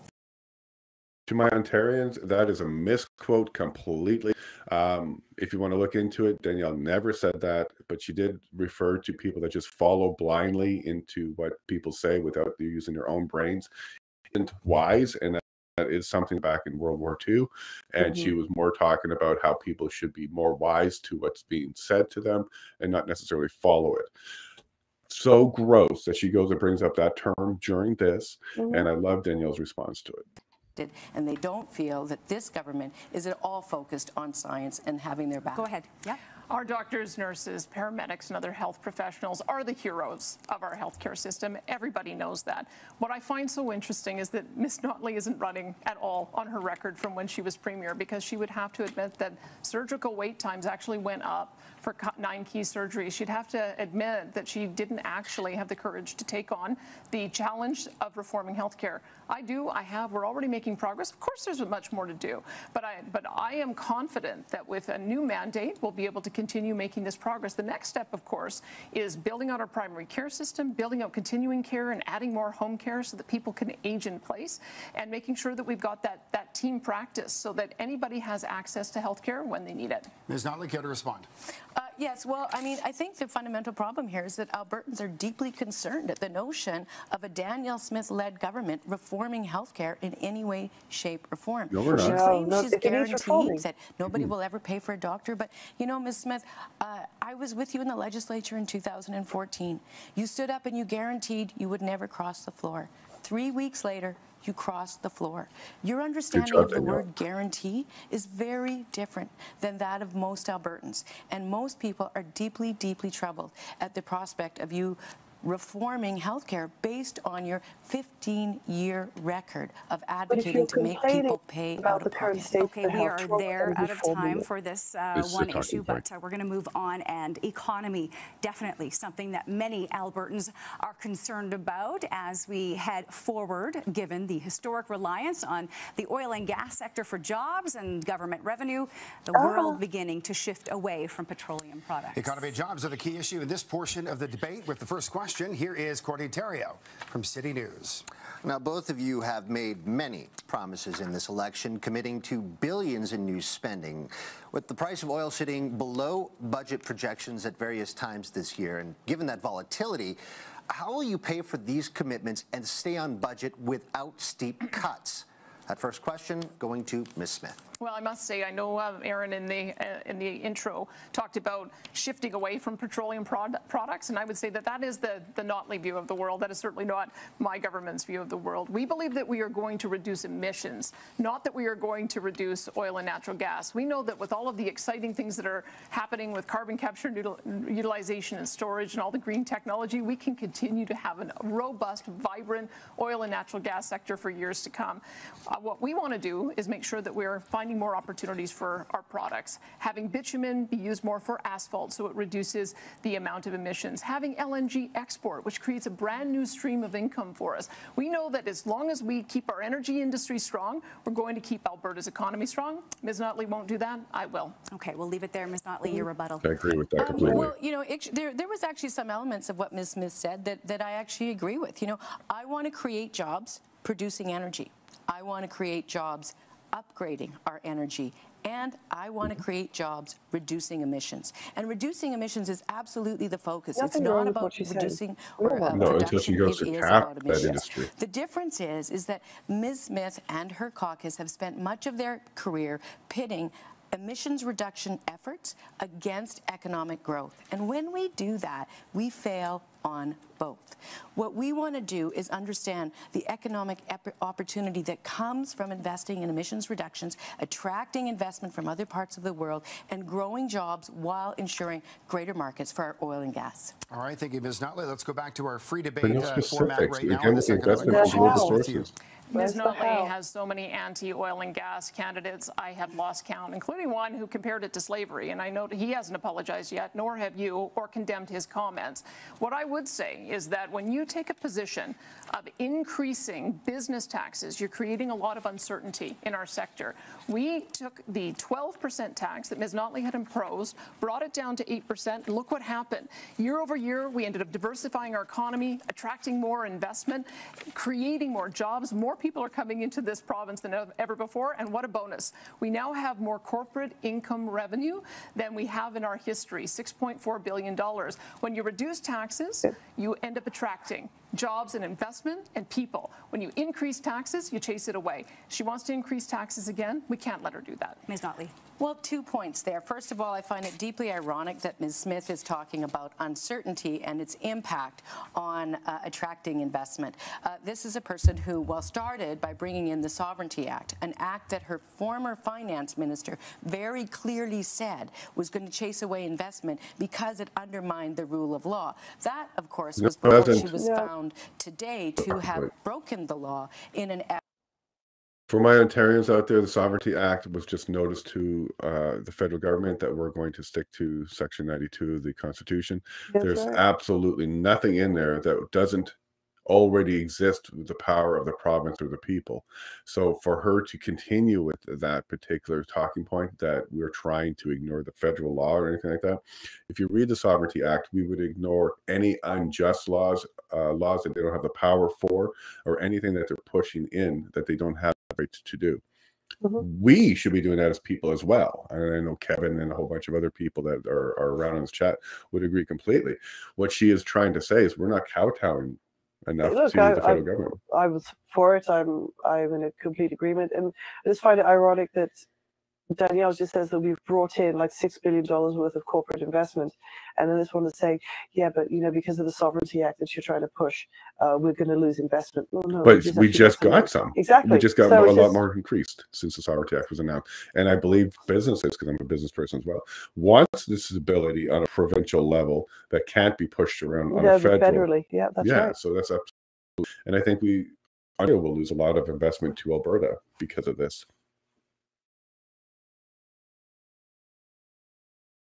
To support the private interests of someone accused of wanting to promote violence against the police. All of that. That didn't happen. If you actually listen to the speech from the pastor, and what Danielle did was she looked to see if she can help. But also, let me talk for just a moment about the issue of corporate taxes. Here's what we're going to do. We are going to take the lowest corporate taxes in the country and move them to be the lowest. Only dumb people will listen to that sentence and understand that what she just said is she's raising taxes. Yeah. And she's not even, well, she's being very coy about it by saying, we have the lowest and we will still have the lowest after I raise it. Welcome, Alberta. This is insane. Lower than Doug Ford's. And at the same time, we will have the income necessary to rebuild our education, rebuild our post-secondary, and invest appropriately in a stable system of healthcare. And all of that creates and attracts investment. Back to Ms. Smith. Ms. Notley, it's you and the CBC who need to apologize for Albertans. You flat out lied for several months saying that I and my office had contact Crown prosecutors. She said that is absolutely not true. And she also confirmed that I did not direct or interfere in any COVID-related cases. I would say that we have increased the amount of investment that has happened in our province. We have a $760 million renewable diesel project announced by Imperial. We have $600 million that came in from McCain's. Our Pathways Oil Sands Group is investing. We have an increase in the amount of drilling rigs. That is not a sign that people have lost confidence in our economy. You know what it is a sign of? That when you stand up to Ottawa and you tell the industry that you're going to stand up for them, they actually increase their amount of have confidence and they increase their investment. 100% We have fewer corporate headquarters in Calgary, in Alberta now than we did before in 2019, before you announced your incredibly spendthrift corporate handout. All right, that's going to do it for this question. Actually, that was unfair. That's more COVID and that's more remote worker. The fact that we have less headquarters. 2019. There's a whole bunch of factors. But the increase in the taxes from corporations to $6.4 billion is the number you should be looking at. So that did go up. So we did get more money in from businesses. You have it right now. And that's coming from Judy Aldis of CBC. Thank you. You've both should be a fair and mentioned balanced the desire to reduce emissions. Both of your parties have signaled the desire, in fact, to move towards a net zero future. So, Ms. Notley, we'll start with you. Can you outline for us specific actions that you will take to make sure that that happens? Well, that's a very good question. So let me first point out, in contrast to what Ms. Smith had said previously, is that I was actually the first political leader in Alberta over a year ago to speak out on behalf of Albertans and point out that the draft emissions targets coming from the federal government were unrealistic. I do, however, believe that we need to come up with a Made in Alberta plan that includes practical, achievable emissions limits, and then we need to find and incent the investment. We have to compete with the U.S. and the Inflation Reduction Act to get that investment, but there's a lot out there, and we have some of that set out in our platform, but there's more to do. Okay, Ms. Smith, Oh, you can't speak about it now, Actually, though. what Just Ms. look at your Notley has platform. said is that she Yes, believes even we need an emissions specifically cap, for what and you it do. needs to be very close to what the federal government is proposing. The federal government is proposing a 42% emissions cap reduction by 2030, which we know is a de facto production cap. And if we have a production cap, it means that we're going to reduce the overall amount of revenues. She has also confirmed, and not denied it this evening, that she agrees with the federal proposal for a net zero power grid by 2035, which we know will cost $52 billion and increase your electricity bills by 40%. We have seen this newsreel before. It's why she doesn't want to talk about her record. When she came in, increased the corporate tax, brought through a surprise carbon tax, increased personal income taxes, 183,000 jobs were lost in the first couple of years. Well, let me just say, first of all, when we talk about my record in oil and gas, I think it's kind of hard to forget the big thing, which is the first pipeline to Tidewater in 50 years. That's my... I want to highlight that there's no oil through that pipeline. Oh. So I don't believe so. I believe it hasn't been completed and they're not pumping yet. So she's pointing to a project that she's proud of that hasn't completed even yet. Odd. So that's the first thing.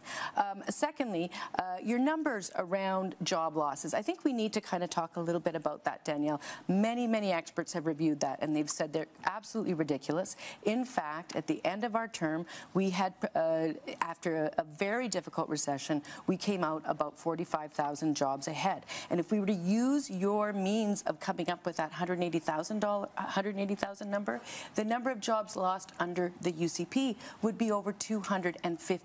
So I think Albertans really deserve leadership that will not try to mislead them, but will actually have conversations based on applicable and relevant facts. Ms. Smith, back to you. Sure, I'm happy to use the misleader, same measure, so. because if you look at our measure, we have increased our net jobs 136,000 since the UCP got elected. So that's, by my count, I guess, 3 times what Ms. Notley was able to do. And there's a reason for that, is because investor confidence has returned. People know that if you elect a UCP government, you're going to get lower corporate taxes. We're not going to come through with surprise taxes. In fact, we're going to have a tax hike guarantee, so that if there is ever a proposal for an increase in carbon tax or personal taxes or sales taxes, it has to be put to the people, because these kinds of policies end up chasing away investment, and it costs average taxpayers and it costs average citizens the most. Ms. Notley won't agree to that, and it's the reason for that is she wants to increase corporate taxes, which are going to, once again, chase out investment just like it did last time. Don't want to cut you off, but I want to get Ms. Notley in here. When the UCP announced their multi-billion-dollar corporate handout to corporations, here's what happened. We lost 50,000 jobs, we doubled the deficit, and the economy slowed down.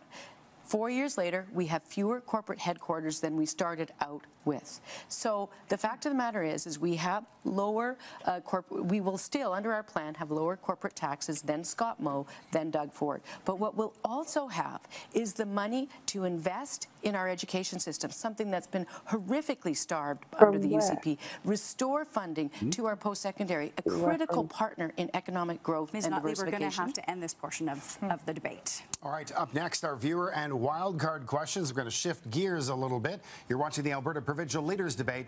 Back in just 2 minutes. All right, so we need to get moving.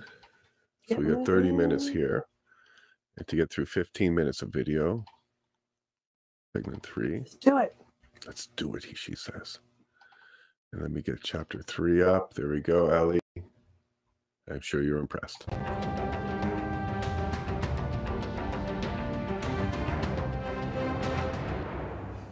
Once again, welcome back to the Alberta Provincial Leaders Debate. So far, we've heard questions on affordability, healthcare, and the economy. And now it is time to tackle a pair of questions from our audience that we gathered ahead of time. This question looks at education in Alberta, and this was submitted from Ray Laser from Calgary. Ray wants to know, how specifically is your party going to address the increased enrollment, teacher burnout, increased class sizes, and complexity in Alberta school classrooms? Ms. Smith, we're going to begin with you. We have had Calgary so much disruption in our education system in the last 3 years. One of the first things I wanted to do is restore stability to the learning environment for our kids. We know one of the most difficult things that our young people are facing is social anxiety and mental health. And so that's part of the reason why we now spend more money than we ever have in our history on education. We have invested in complexity funding for classrooms so that school boards can decide what the best use of that is, whether hiring more teachers or having education assistants or other psychologists. And we're going to make sure that we continue to build more schools. We've built or modernized 106 new schools, and we're going to keep on doing that. Under the Notley government, they only built 47 schools. Okay, Ms. Notley. So much of that's not true, but let me start with this. Like what? I hate when she does that. Yeah. She's done that a few times, but this is the time that I really disliked it because she just said so much of that is not true. So that means some of it is true. If you're so much of, it's not all of that. She didn't say all of that's untrue. So she left the door open for some of it to be true. You then need to follow it up with what specifically is it that you think is untrue instead of a blanket statement. And she just said in the previous segment, you need a leader who's not going to mislead you. You're not going to mislead you. But yet her first response since that question is a misleading one. I would really, really, really appreciate it if she would identify what it is that she's talking about a little bit clearer than saying, I don't like what you just said. Tell me that's not true. Yeah. Sorry for that, UCP right? I didn't has like been doing to our school system. I imagine a 6-year-old child in grade 1 in a class that unfortunately has 28, 29, 31, 32 children in it, and she puts her hand up to get help, and she waits for a minute, 2 minutes, 3 minutes, and nobody comes. So she puts it down, and it happens a few more times, and she stops trying. Over the last 4 years, we've had 35,000 net new children enter our schools, and the UC. Oh, okay. Thank you, Notley, for that one. I just want to highlight that likely that 6-year-old girl was asking why is there a man dressed up as a woman in my classroom, and nobody was answering that question. I would like to know the rest of that story. Especially in Calgary. Especially in Calgary. Yeah, 6-year-old girl asking why is there a man dressed up as a girl here. Have not hired a single new teacher. In fact, they fired some, and they also fired about 10,000 educational assistants by tweet. We have a plan to fix this, and I look forward to talking more about it. All right, Ms. Notley, that is your 45 seconds. Let's go to free debate now. Education is important. Well, I think that what people might be forgetting is we did have a lot of disruption over the last few years, and that's part of the reason we need to have stability back in our system.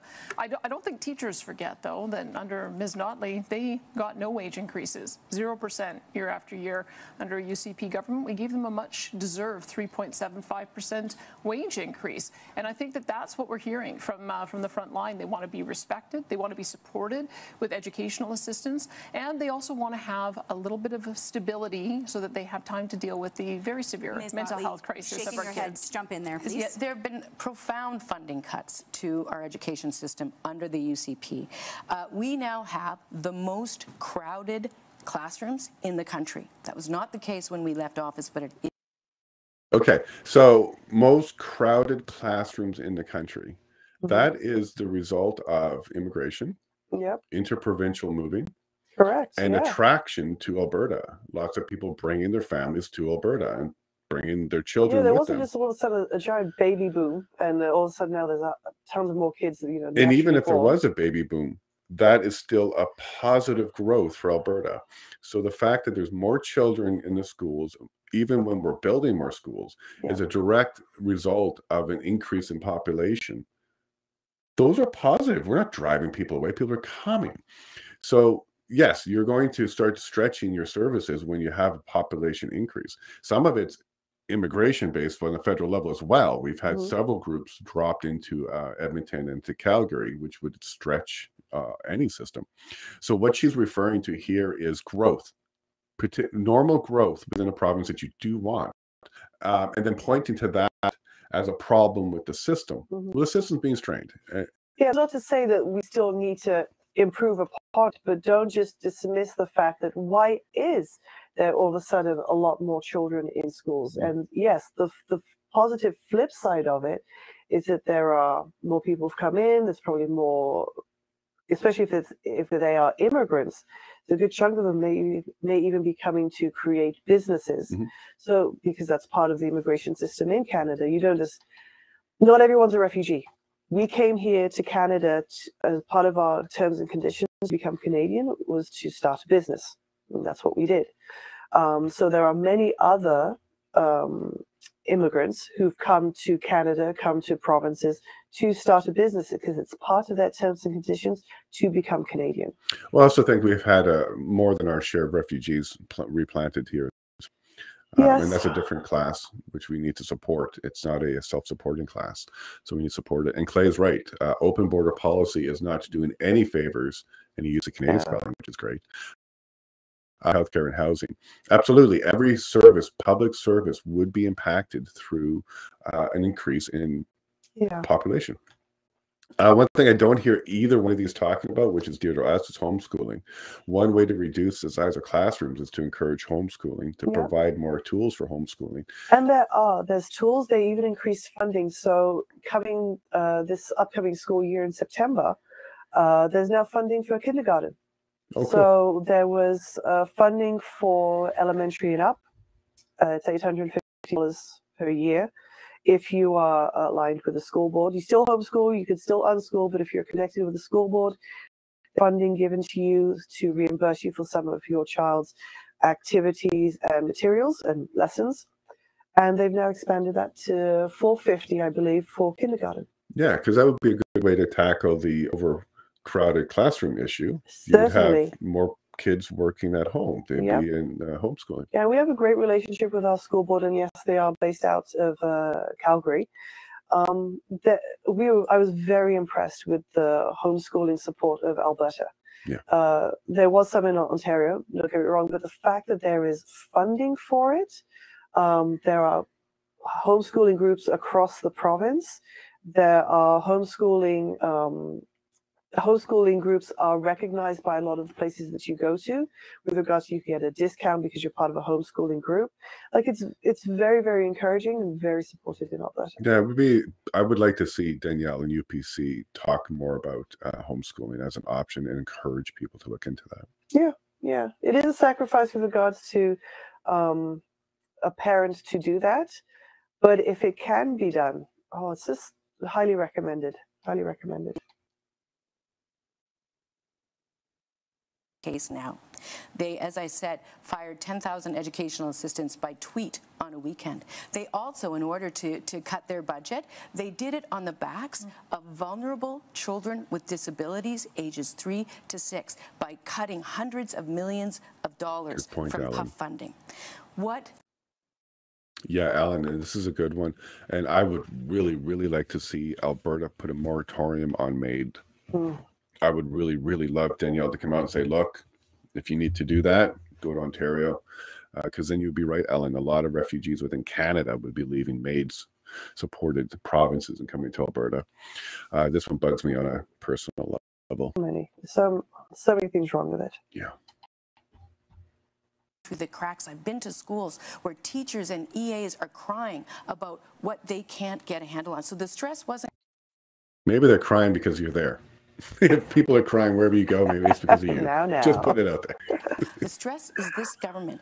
We have a plan to hire 4,000 teachers to try to catch up over the next 4 years, 3,000 more EAs, and to restore PUF funding. All right, let's get Smith back in there. Well, I would say that Ms. Notley had the opportunity to address class size, and indeed she put forward a proposal to do exactly that, a proposal that the Auditor General said was so badly implemented they couldn't actually track whether it was successful or not, and didn't actually know where the funding went. We know that the very best people to make the decision about what ought to happen in the classroom are our locally elected school trustees. That's why we're giving more funding for mental health, more funding for complexity, more funding for transportation, making sure that every school district has the funding it needs to make its own decisions about what the best mix in the classroom is so that they can meet the local needs. All right, that is our...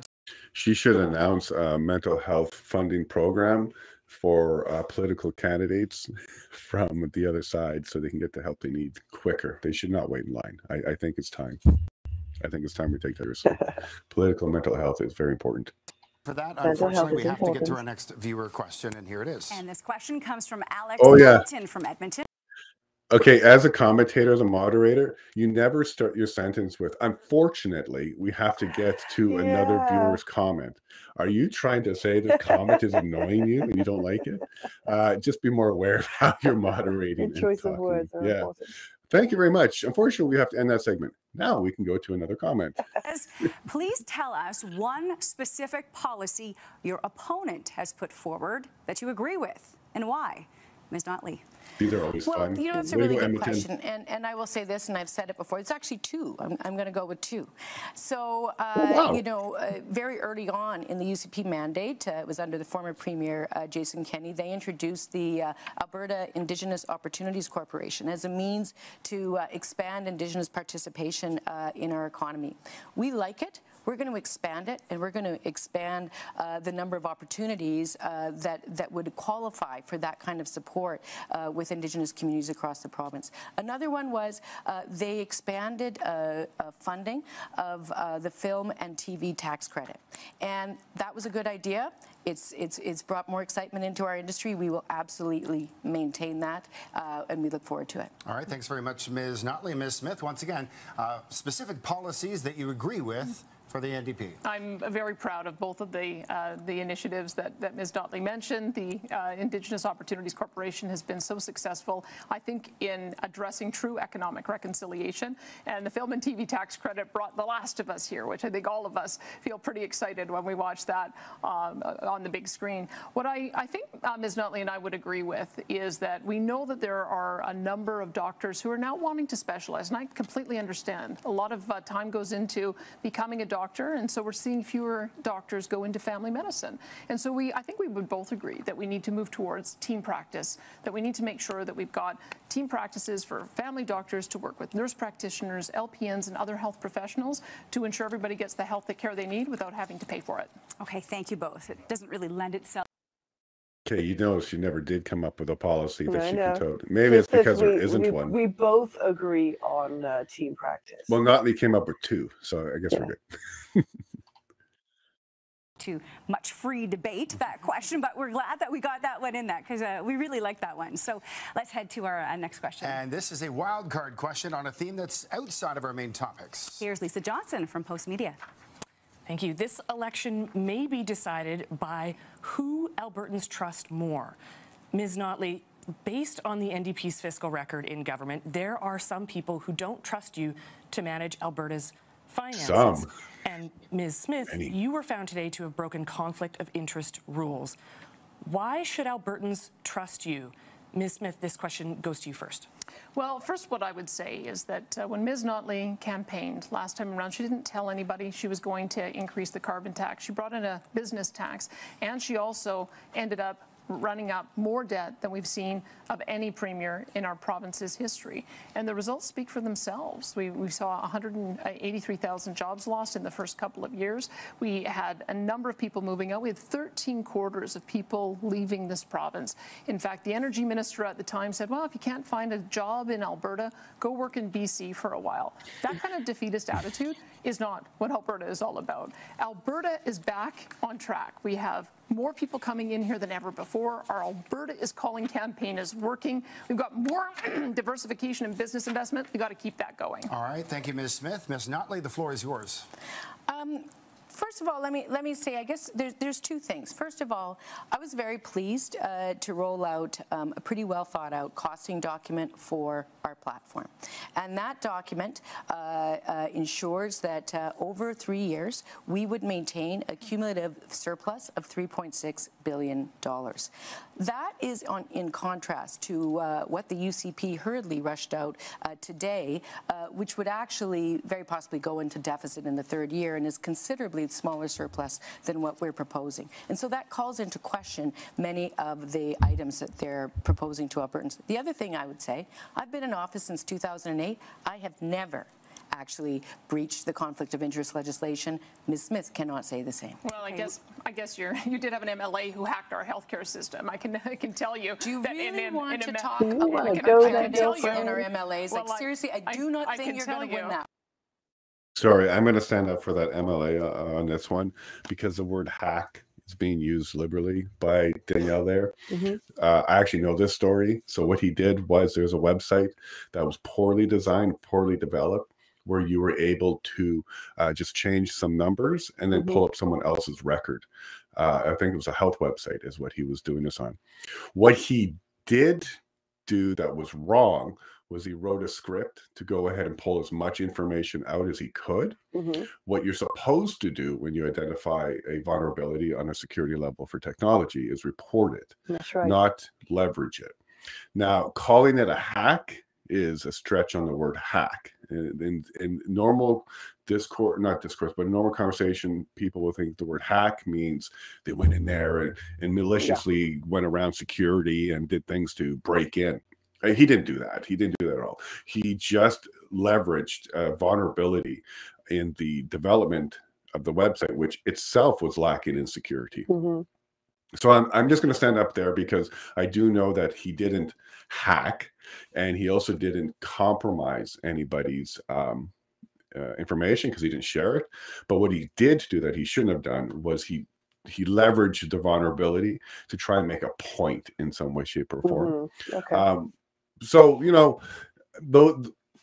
I like when they bring up problems on either side, but I also want them to be a little more accurate. This guy didn't hack. He stumbled. That is also then misleading as well. So just to be clear, he stumbled across a vulnerability and he did something with it he shouldn't have. He should have just simply reported it.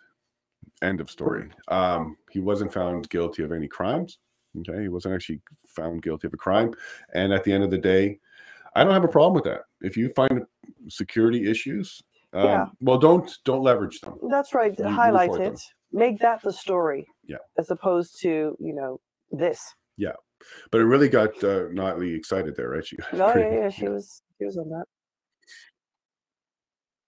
Want to do. I have to tell you, when we're putting together our affordability payments, to have to ask whether it was going to be hack proof from the end. Okay, but okay, Danielle, come on, please don't get ignorant like that.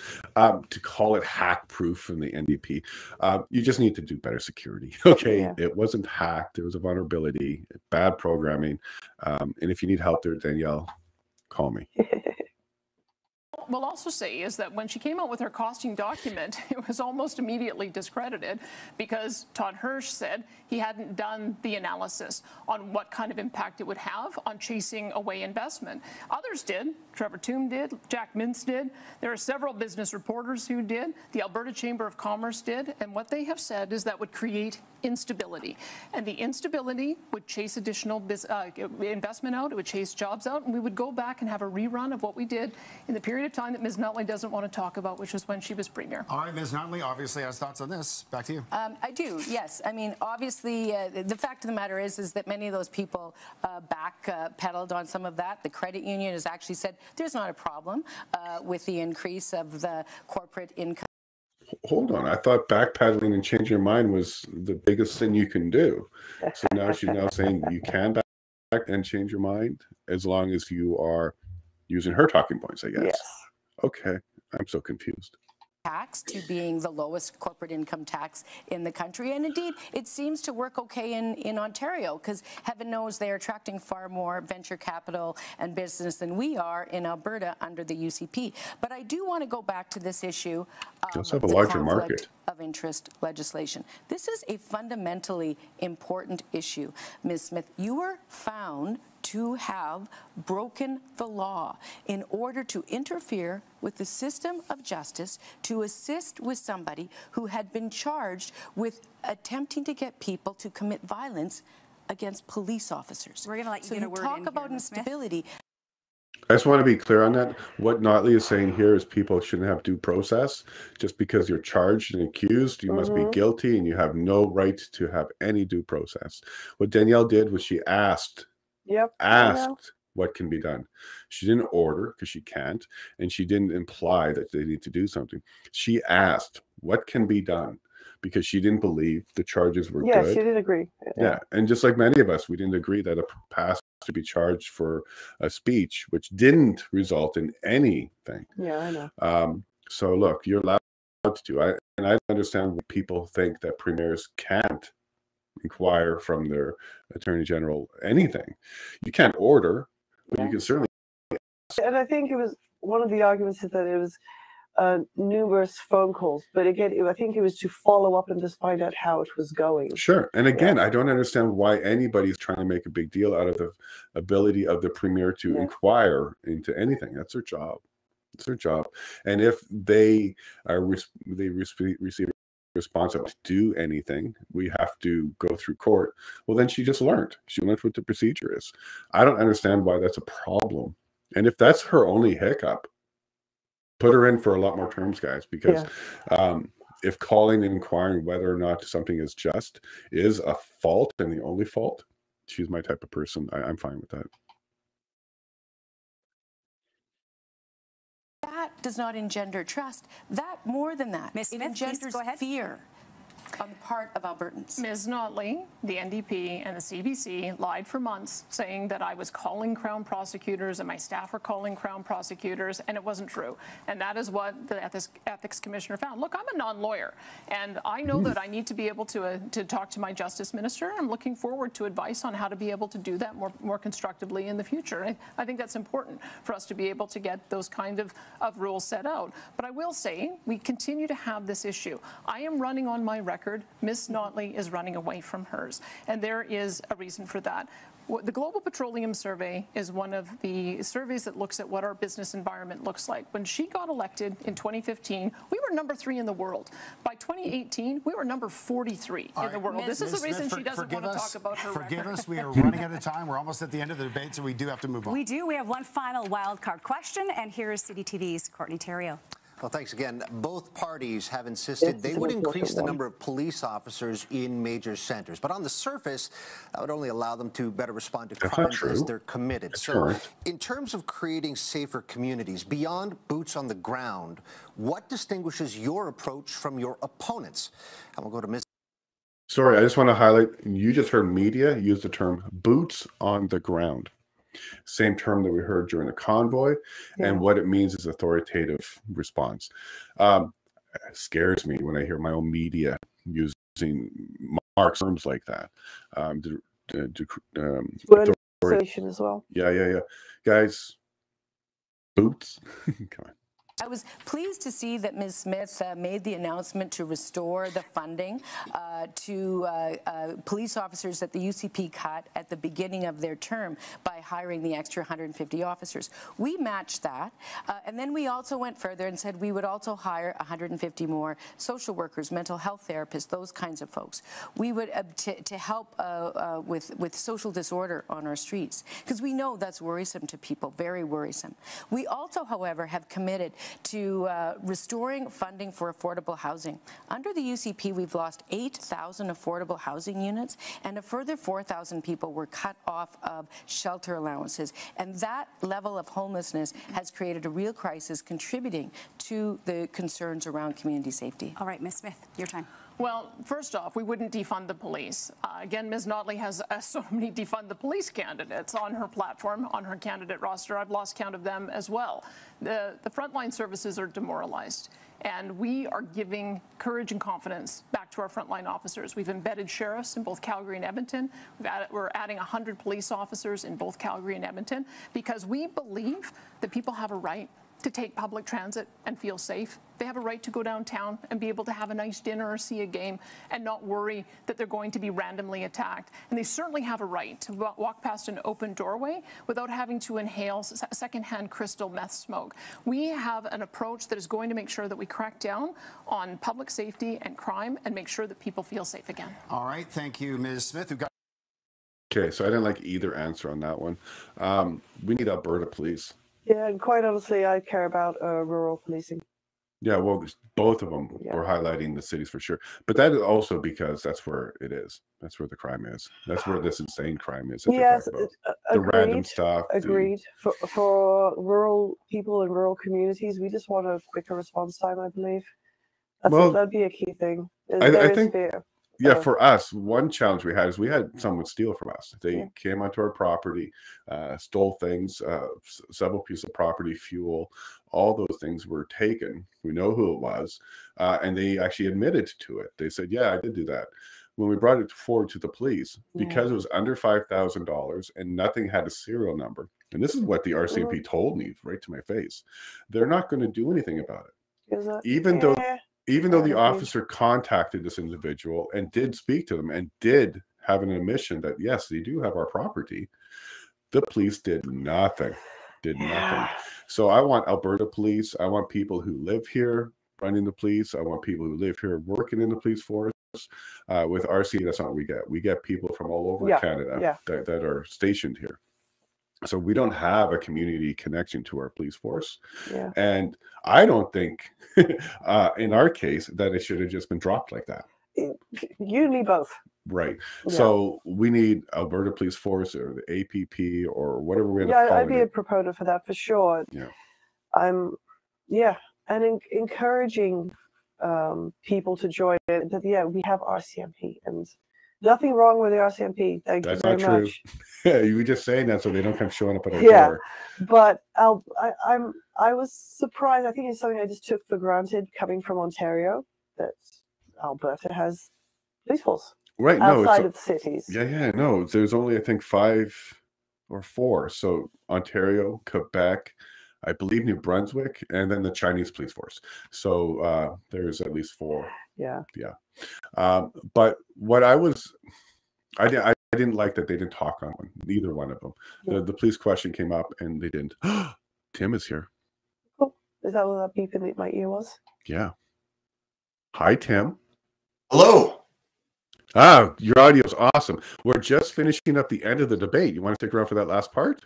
Sounds good.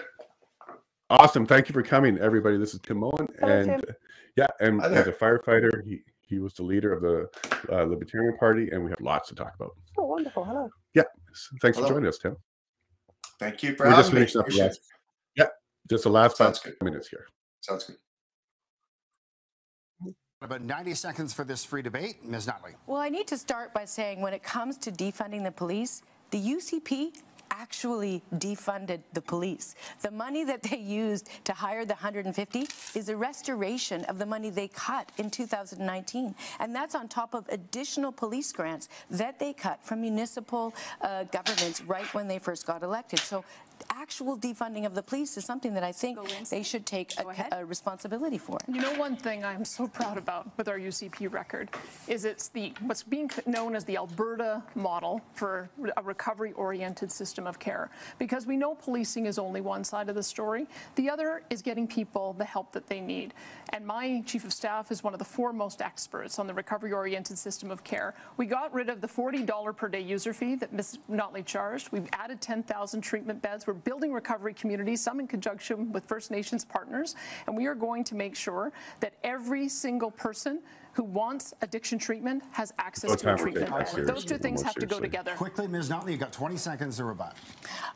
Well, listen, I think more recovery beds is a great thing, absolutely. And I actually agree with the fact that the accommodation charge associated with those beds that's been in place for 2 decades is now gone. That's great news, but there's more to it. There's more about wraparound services, transitional housing, those kinds of supports, and those remain unfunded right now. Okay, thank you. Some spirited debate. Absolutely. Love it. I love it. Okay. We are now going to head to our closing remarks. Each leader will have 90 seconds. And this is one final chance for those leaders to make their pitch to Albertans. We start with Danielle Smith. I first want to say how much of an honor it's been to be your premier for these last 7 months. I've been overwhelmed by the generosity and kindness of Albertans that I meet every single day. These last 3 years have been difficult for all of us. And now the wildfires are testing our resolve as a people once more. But I know that together we will overcome every challenge we face, whether it's a pandemic, a flood, fire, or economic headwinds. We will take care of one another, and we will move our province forward to a better future. My commitment to each of you, if re-elected, is to serve you with everything I have and to the best of my ability, however imperfect that may be at times. I will continue to focus on growing and diversifying our amazing economy, making life more affordable and our communities safer, and improving healthcare for all Albertans. And I will carefully listen to you and my UCP caucus, because whatever I may have said or thought in the past while I was on talk radio, Albertans are my bosses now, and my oath is to serve you and no one else. I love this province and everything it stands for. We are a land of entrepreneurs and innovators, of pioneers and farmers, of families and communities, a place where the best and brightest come from every corner of the world to join us in building one of the greatest places on earth to live and work and raise a family. From the bottom of my heart, thank you and good night. Okay, 90 seconds over to you, Ms. Notley. Well, thank you so much. Tonight, ask yourself, who do you trust to build a better future? Who will focus on the things that actually matter to you? Now, Ms. Smith has spent her entire career campaigning for Albertans to pay out of pocket for basic health care. She's also campaigned to pull Alberta out of the Canada Pension Plan, something that would create huge instability in your retirement. Today, she was found to have broken the law by interfering with our justice system. This is just not how our province should be run. Every day is a new drama. You just don't need to put up with this. Enough is enough. So my offer to you is stable, predictable, thoughtful leadership that you can count on. It's time to get back to the things that matter to people. I will make life more affordable, capping car insurance and lowering your utilities. I will support our entrepreneurial spirit by cutting to zero small business taxes and creating more jobs. And because I'm passionate about making sure your family has health care that you always need without paying for it, I have a balanced, costed plan to make sure you get a family doctor. So that is a better future for Alberta. Now, you may not always agree with me, and I may not have always gotten it right, but I say what I mean, and I mean what I say. If I am Premier again, I will work daily to earn your trust and to focus on your priorities. Thank you. Thank you, Ms. Notley. Unfortunately. And that's that, folks. Hi, Tim. Nice to see you. Hi. Sorry about that. We were just trying to get through the last of that debate. We were going through the entire thing. And yeah, you caught us on the last 5 minutes there. Yeah, no worries. I was kind of following along. Okay. So I'm going to let Paula go because Paula's going to get to the kids. Do you want to have any closing comments, especially about the insurance? You wanted to mention the insurance in Ontario. Yeah, this is a side note for the insurance and capping insurance. They did that in Ontario. Insurance companies find a way. That's all I can say. They implemented it to try and reduce the escalating costs that some postal codes were incurring, primarily Toronto, Brampton, for example, Markham. They found a way by increasing if you paid monthly, your monthly interest charge used to be 3%, I believe, with some companies now it's got up to 4 or 5. They reduced some discounts. So for some places, the claims-free discount went down from 25% to 20%. They will find a way because they're not a non-for-profit. Okay, insurance companies have a bottom line. They will have shareholders. They too want to make money, because an example will be for home insurance. You're not going to put in a claim if you've got a broken window, you got a $1,000 deductible. But if your house burnt down and that's a $600,000, $700,000 payout, insurance companies will pay it. Now, picture when there was a whole bunch of water damage going on in Ontario. For the home insurance, they had a huge payout. Same goes with car insurance. They have issues with regards to accidents, high crime areas. A vehicle gets stolen, they're paying out the cost of that car. So to have a cap on it, they did it, but they recouped it in other ways. And that would just simply be the case if they did that in Alberta. So you're simply saying it was just fake, like even though your upfront cost may have changed, the overall cost. They found a way. Like, insurance companies were not happy when politicians were getting on their soapboxes and saying car insurance is going through the roof and now we're going to go ahead and cap it. And they did it all that. And so I think it was within a year, insurance companies across the board in Ontario had to now say, I'm sorry, what? Okay. So yeah, they find a way because they need to cover their costs and they need to make a profit. All right. Well, you got our kids to get to now. Yes, everyone. Thanks for having me. Have a great day. Enjoy the rest of your show, love. And yeah, have a great day, everyone. Talk to you. Bye. Bye. All right, Tim. Just us. Did you watch the debate live, or did you catch it after? I did catch. I caught the majority of it. Yeah. Okay. Yeah, I watched part of it live. Well, I mean, it's. I don't know. I think Danielle Smith definitely performed better in the debate. You know, it's on both sides. There's a little bit of government's magic. You know, we can just make things happen by fiat. You know, wave our magic wand of government, and magic things will happen. Prices will come down. Healthcare will increase. All these things that politicians promise. And so, you know, I look at this with kind of a attitudinal disposition of skepticism, let's say, always. And but you know, in terms of performance, I thought Danielle Smith definitely had the better answers, was more composed, and Rachel Notley kind of looked a little. There's a few times where she kind of slung mud, and it didn't make her look good. And the way Danielle handled it, I thought made Danielle look better by virtue of. So I thought Notley and Danielle both worked hard to make Danielle look good in that debate. Yeah, I agree with that. There's very little I can pick out that Notley nailed. I think she was good at reiterating a certain talking point about the conflict of interest issue and the price of healthcare, but she didn't back those up with why it was a problem for her, and she just couldn't give us an alternative. So right. What is it you're offering that Danielle isn't? Yeah.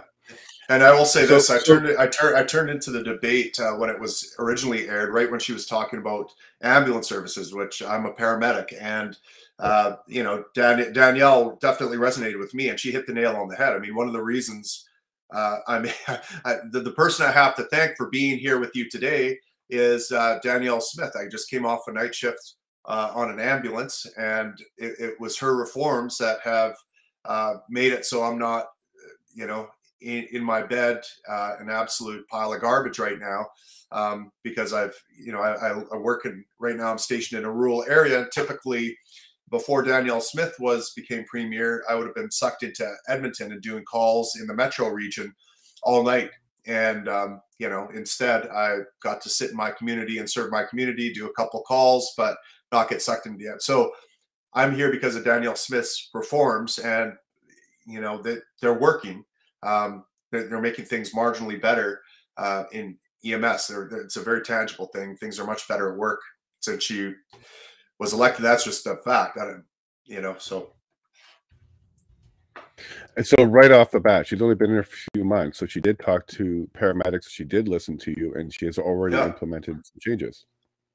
Well, absolutely. And I mean, you know, as a libertarian, I'd like to see huge structural reforms, but, you know, just on a day-to-day basis, you know, she did things. She ran off the old management who looked at us as kind of objects of compliance rather than clinical practitioners, and put in someone temporarily in that position with the kind of the philosophy and the goal of trying to decentralize a little bit, right? That's kind of the conservative brand, is push things out, not a giant centralized government, but push things out to the community, which is what we've been fighting for years. Now, she can't just, you know, push things back to the municipalities the way we prefer, the way things used to, but she has done some things to allow us to get back to our communities, you know, immediately implemented mandatory offload times of under 45 minutes. So in the past, we'd be sitting in a merge for 4 or 5, well, sometimes even longer, 12, 14 hours.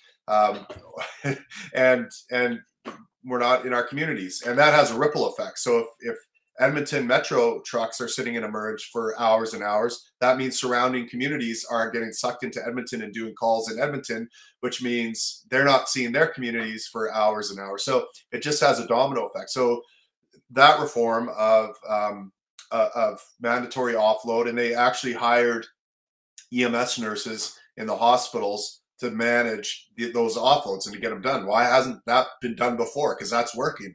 The other thing they did, and this was the case last night, was they empowered 811 to actually help people deal with their problems and discourage them from tying up ambulance resources. You know, if you're having insomnia and can't sleep, you don't need an ambulance to pick you up and take you to the hospital. You know, you maybe need connection with your primary care physician. That's something that can wait a few days or at least a few hours. You don't need to type in that. So those are the kinds of calls that were happening last night that we were getting diverted from and canceled on before we even had to go to those calls and tie up a resource. So those are just some little things that she's done that have had a huge impact on our day-to-day life and the morale in our stations.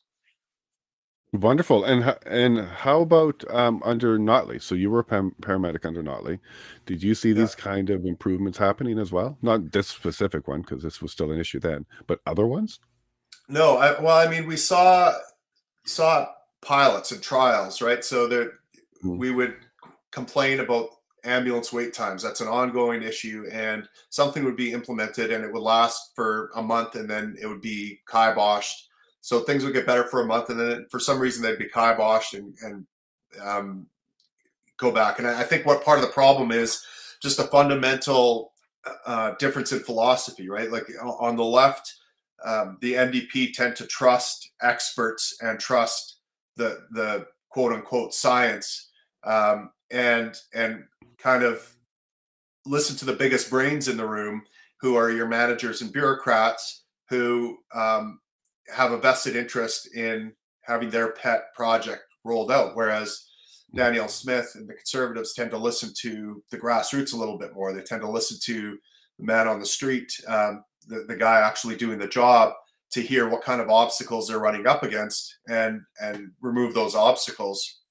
And so I think what happens is, as Rachel Notley tries her darndest to implement policy, she's listening to all the experts, right? And all the experts, the big brains who are at the top of the organizations, and they're very disconnected from reality in a lot of time, and they have their own agendas to serve. They're trying to jockey for position. They're trying to, and so a lot of times these ideas that come from the front line don't serve the managers, and so you know, they don't get implemented. So I think a lot of them are destined to fail. So I think, you know, it's this kind of disparity in just worldview and philosophy that had a lot of those things fail for Notley.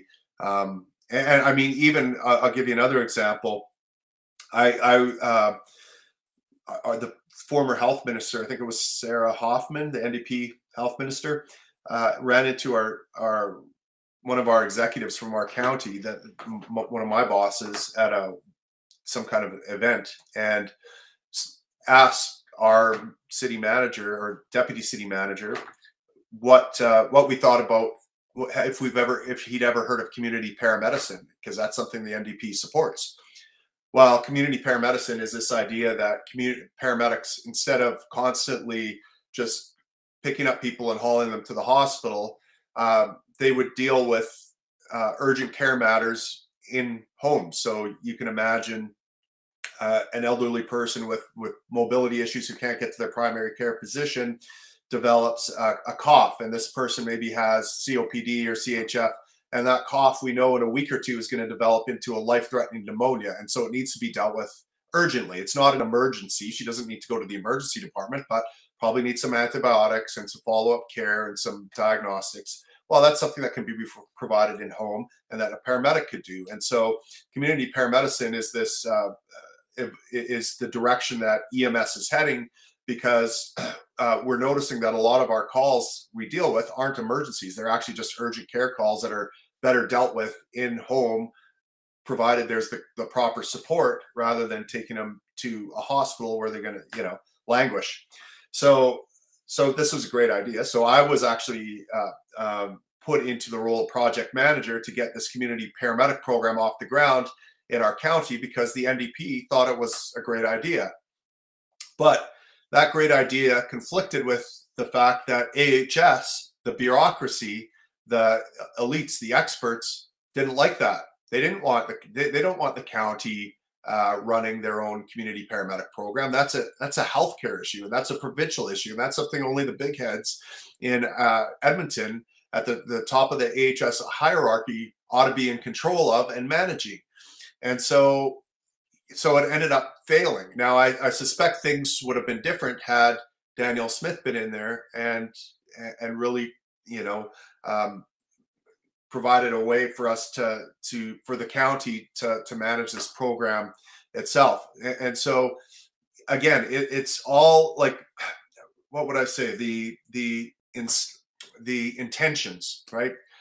Best of intentions from Notley and the gang, rainbows, unicorns, and we can make it happen by magic. And that's where the kind of the reality gets lost. It's this idea that government is magic and we can wave a wand and make things happen. And it doesn't work that way, especially when you adopt the philosophy that the elites ought to be controlling everything. Absolutely, and they are very magical with their beliefs. It's odd. Maybe they need a little bit more religion in their life. So you're a paramedic and you're a firefighter. First, I want to say thank you very much for the firefighting side of things during these wildfires. I know you were very involved. You were very busy, and thank you so much for making time for us today with your busy schedule. No, we really do appreciate it, and you guys did a wonderful job. No lives lost, right? Just some property.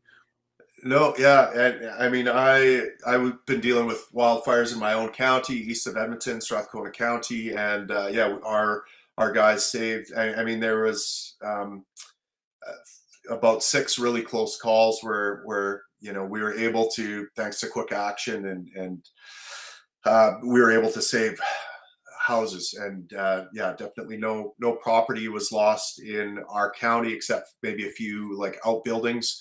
And we managed to keep everyone safe. So yeah, we got really lucky. Our resources were stretched thin to the max, but we've got top-notch guys, and so we were able to save that property. Yeah, in Nebraska County, we did a wonderful job as well. We managed to save Drayton. We managed to stop the fire right at the southeast end of the town. We lost a few residential buildings that were just outside of town, but that's it. So wonderful. No lives lost. I don't even think we lost a pet. So great job to you and your team. And of course, you had provincial support. You had Alberta wildfire support on that. Did you find they were lacking? Did you find that we need to do an overhaul of Alberta wildfires as well? Well, actually, we didn't have any of that support in our county because we don't really have any crown land or public land, or at least not a lot of it. So most of the stuff we were dealing with is forested areas that covers a bunch of acreages and different things like that. So we were pretty much on our own for it. I think our brass did consult with SRD to talk about tactics and, you know, like how much work, for example, do you do to overhaul this stuff? Like we have guys out today, and I'll probably be out tomorrow dealing with hot spots that are still, I mean, it gets into the peat, and in some places around here, the peat is like 8 feet deep. And so you're dealing with excavators and bucket and tankers of water to get out one little hot spot. So how much resources and how much time do we spend putting out these hot spots, or do we let nature take its course? How much, all those kind of risk management things, SRD certainly helps us with. But in terms of actual boots on the ground, not so much. Well, thank you very much. A great job. Yeah. Really appreciate it. So some of you know, some people here know you from your political career. You're not just a paramedic. Well, I don't want to say just, a very important position, but you're obviously a public servant. You want to help the public, help your community, get involved. The paramedic, firefighter, and you were also the leader of the Libertarian Party. 2014, you ran. You want to kind of let everybody know about a little bit about that? Well, sure. I mean, look, I look at it as kind of an extension of my day job. You know, as a firefighter paramedic, I confront, let's say, mindlessly destructive forces of fire and disease and trauma, and I see, nature, and I see government as kind of a mindlessly destructive force of nature as well, that needs to be confronted. And I certainly saw how it was tearing apart my community. And for example, actually how I got started in politics originally was pushing back against the provincial government's plan to centralize EMS, to take over EMS as a provincial responsibility rather than a municipal one, because I could see very clearly how that would degrade our service level and remove us from the equation. And I mean, we're the people that live in the community, that have family in the community, that are very invested in our community being protected and served. And it wasn't clear to me at all. I lived in Fort McMurray at the time. It wasn't clear to me at all why someone in Edmonton would be able to do a better job of protecting and serving our community by handing us the rules and the protocols and the funding that we ought to operate from. So I spoke out against it, and I explained. We had some town halls, and that was my first foray into politics. And up until then, I had been fairly apolitical. I was libertarian in that, you know, I looked at government as a destructive force in the world, kind of an institution that eventually humankind would grow out of, just like we grew out of slavery. As Martin Luther King Jr. said, you know, the arc of the moral universe bends towards justice. And so, you know, it has its ups and downs, but at a certain point, we recognized slavery was immoral, and we kind of haven't gone back. Well, I think the same thing's going to be true of the state. I think eventually we're going to recognize that, hey, it was just a criminal cartel all the time, and it was obvious, and we kind of, you know, we'll be scratching our heads wondering how we ever adopted this as a central organizing theme of our society. But, you know, I recognized that it was something that was eventually going to fall away. But I said, I was kind of always like, well, this is going to be a multi-generational thing, focus on peaceful parenting, focus on raising my kids to be free thinkers. And, you know, that's how we get to decide. But in the meantime, politics, as much as I left politics alone, it wasn't leaving me alone. It was destroying my profession. And so I recognized at that point that, okay, maybe I ought to actually get engaged in the fight a little bit and confront some of the things that are going on. So yeah, I stood up, fought for my community to hold on to EMS. We managed to actually hold on to our dispatch center, which was a semi-win, I guess. But here we are, and we've seen the problems with EMS and healthcare, and you know, everything is as predicted under centralizing and having government own the means of producing this stuff. It's fallen apart and requiring larger and larger sums of money to hold it together. And eventually it's one giant point of failure, and it will fail, and there'll be much suffering and gnashing of teeth. And it'd be nice to throttle that back before the bubble bursts. But, you know, I'm kind of skeptical it was. But from that, I you know, I became an ardent community defender in Fort McMurray. So we would have all these Hollywood elite come to Fort McMurray to bash the oil sands. I had a video production company at the time. I offered, you know, I worked with Neil Young and Daryl Hannah on a project they were doing, became their director of photography for Fort McMurray. And, you know, they were wanting to do a video about how we're destroying the planet. But I thought if I could get in on these projects, I could point them to all the great things that were going on in our community. The fact that there's an environmentally friendly carnival in town that runs off the used cooking oil from the restaurants in town, that has a solar power stage. I thought, Neil, wouldn't it be great to have you sing on this stage powered by sunlight in the middle of dirty oil country? As an artist, you must find that fascinating. Like, why is there this environmental consciousness in this place that's supposedly wrecking the planet? How does that emerge? Why should we pay attention to that? You know, different things. Just throw a little cognitive dissonance their way. And of course, Neil Young didn't want to have anything to do with that. All he wanted to do was shoot oil sands porn, all the ugly, nasty stuff that he could. Then he went off to Washington, D.C. and he bashed my community. He said we were committing genocide. He said, you know, we're ruining the environment and killing people and all this stuff. And I took umbrage with that, wrote an article that got picked up by the Huffington Post and went viral. And it had a lot of libertarian themes in it. And next thing you know, I'm being kind of headhunted by political parties who, you know, because they saw me on the news, they saw me doing interviews about my experience, thought, yeah, this guy's fairly well spoken. He's talking about stuff that matter to us. Why don't we recruit him as a candidate?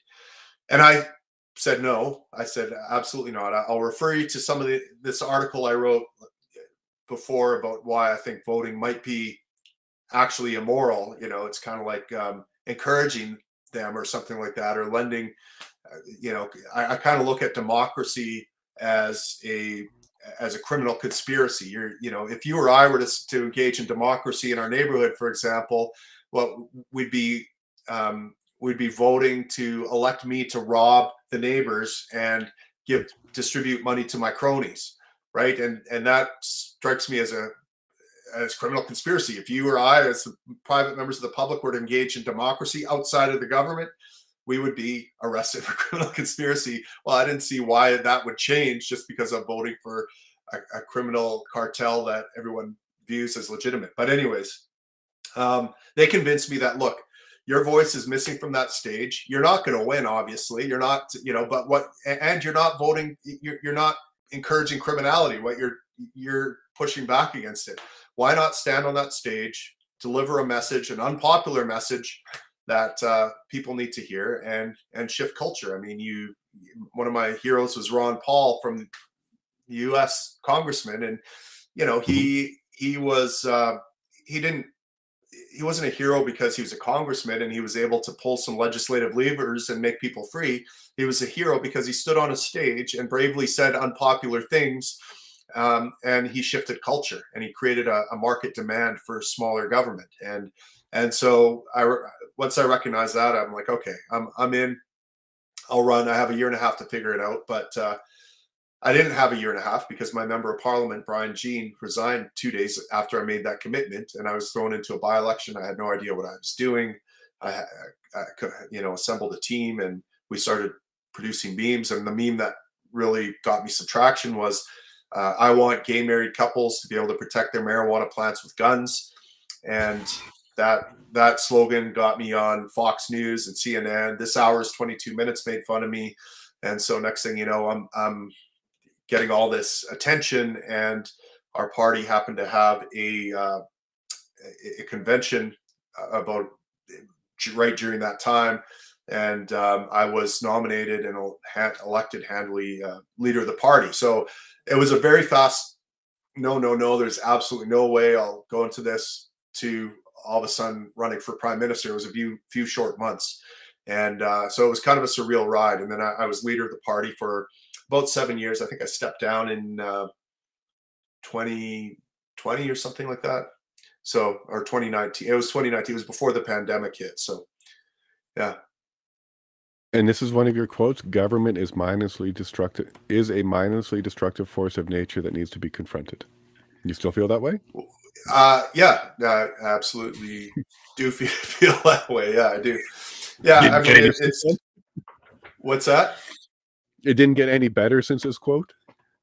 It hasn't gotten any better. No, believe it or not, it hasn't gotten better. It has grown as predicted. I mean, fire grows, it consumes, it destroys, and it doesn't get smaller on its own. You know, it has to actually be confronted, and you actually have to put the wet stuff on the red stuff. And you know, a lot of people, you know, part of, I think some conservatives think that we gotta fight fire with fire. They say, right, that we have to act like the left. And that's a mistake I see conservatives doing that has never served them. And it's definitely not serving. I can tell you as a firefighter, we don't fight fire with fire. We fight it with water. We fight it with the opposite of fire. And so whatever it is that the left's doing, you need to do the opposite. If they're creating hate, divisiveness, you know, oppression, loving unity, they're demonizing you as everything that's wrong with the world. Well, you kind of have to do the opposite, I believe. I agree completely, and this is what opposition is. This is what we're supposed to be doing. The Libertarian Party has some support in the U.S., not so much in Canada. Why does it seem like there's this different type of mentality around libertarianism? Sure. Well, I mean, libertarianism is kind of in the U.S. DNA, right? I mean, you could all say that, look, the U.S. was actually founded when a bunch of libertarians picked up guns and killed a bunch of conservatives and kind of took over their country, right? And so it's right. It's in their DNA. It's like, yeah, liberty or death kind of thing. I mean, you've got a state whose slogan is "Live free or die." You know, we don't see that kind of foundational story or DNA in Canada, and so it's certainly it's there in the American fabric. It's part of their nation's story, and ours isn't that way at all. Ours is more about the taming of the land or something like that, and you know, and you know, and then there's some structural things too that make it easier, I think, for a libertarian party to flourish. One,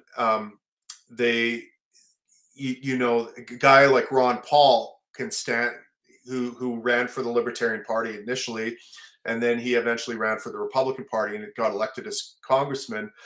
He's able to stand up in Congress as a Republican and say very libertarian things. He's basically, you know, preaching our message. Well, you can't do that as a conservative member of parliament. You can't.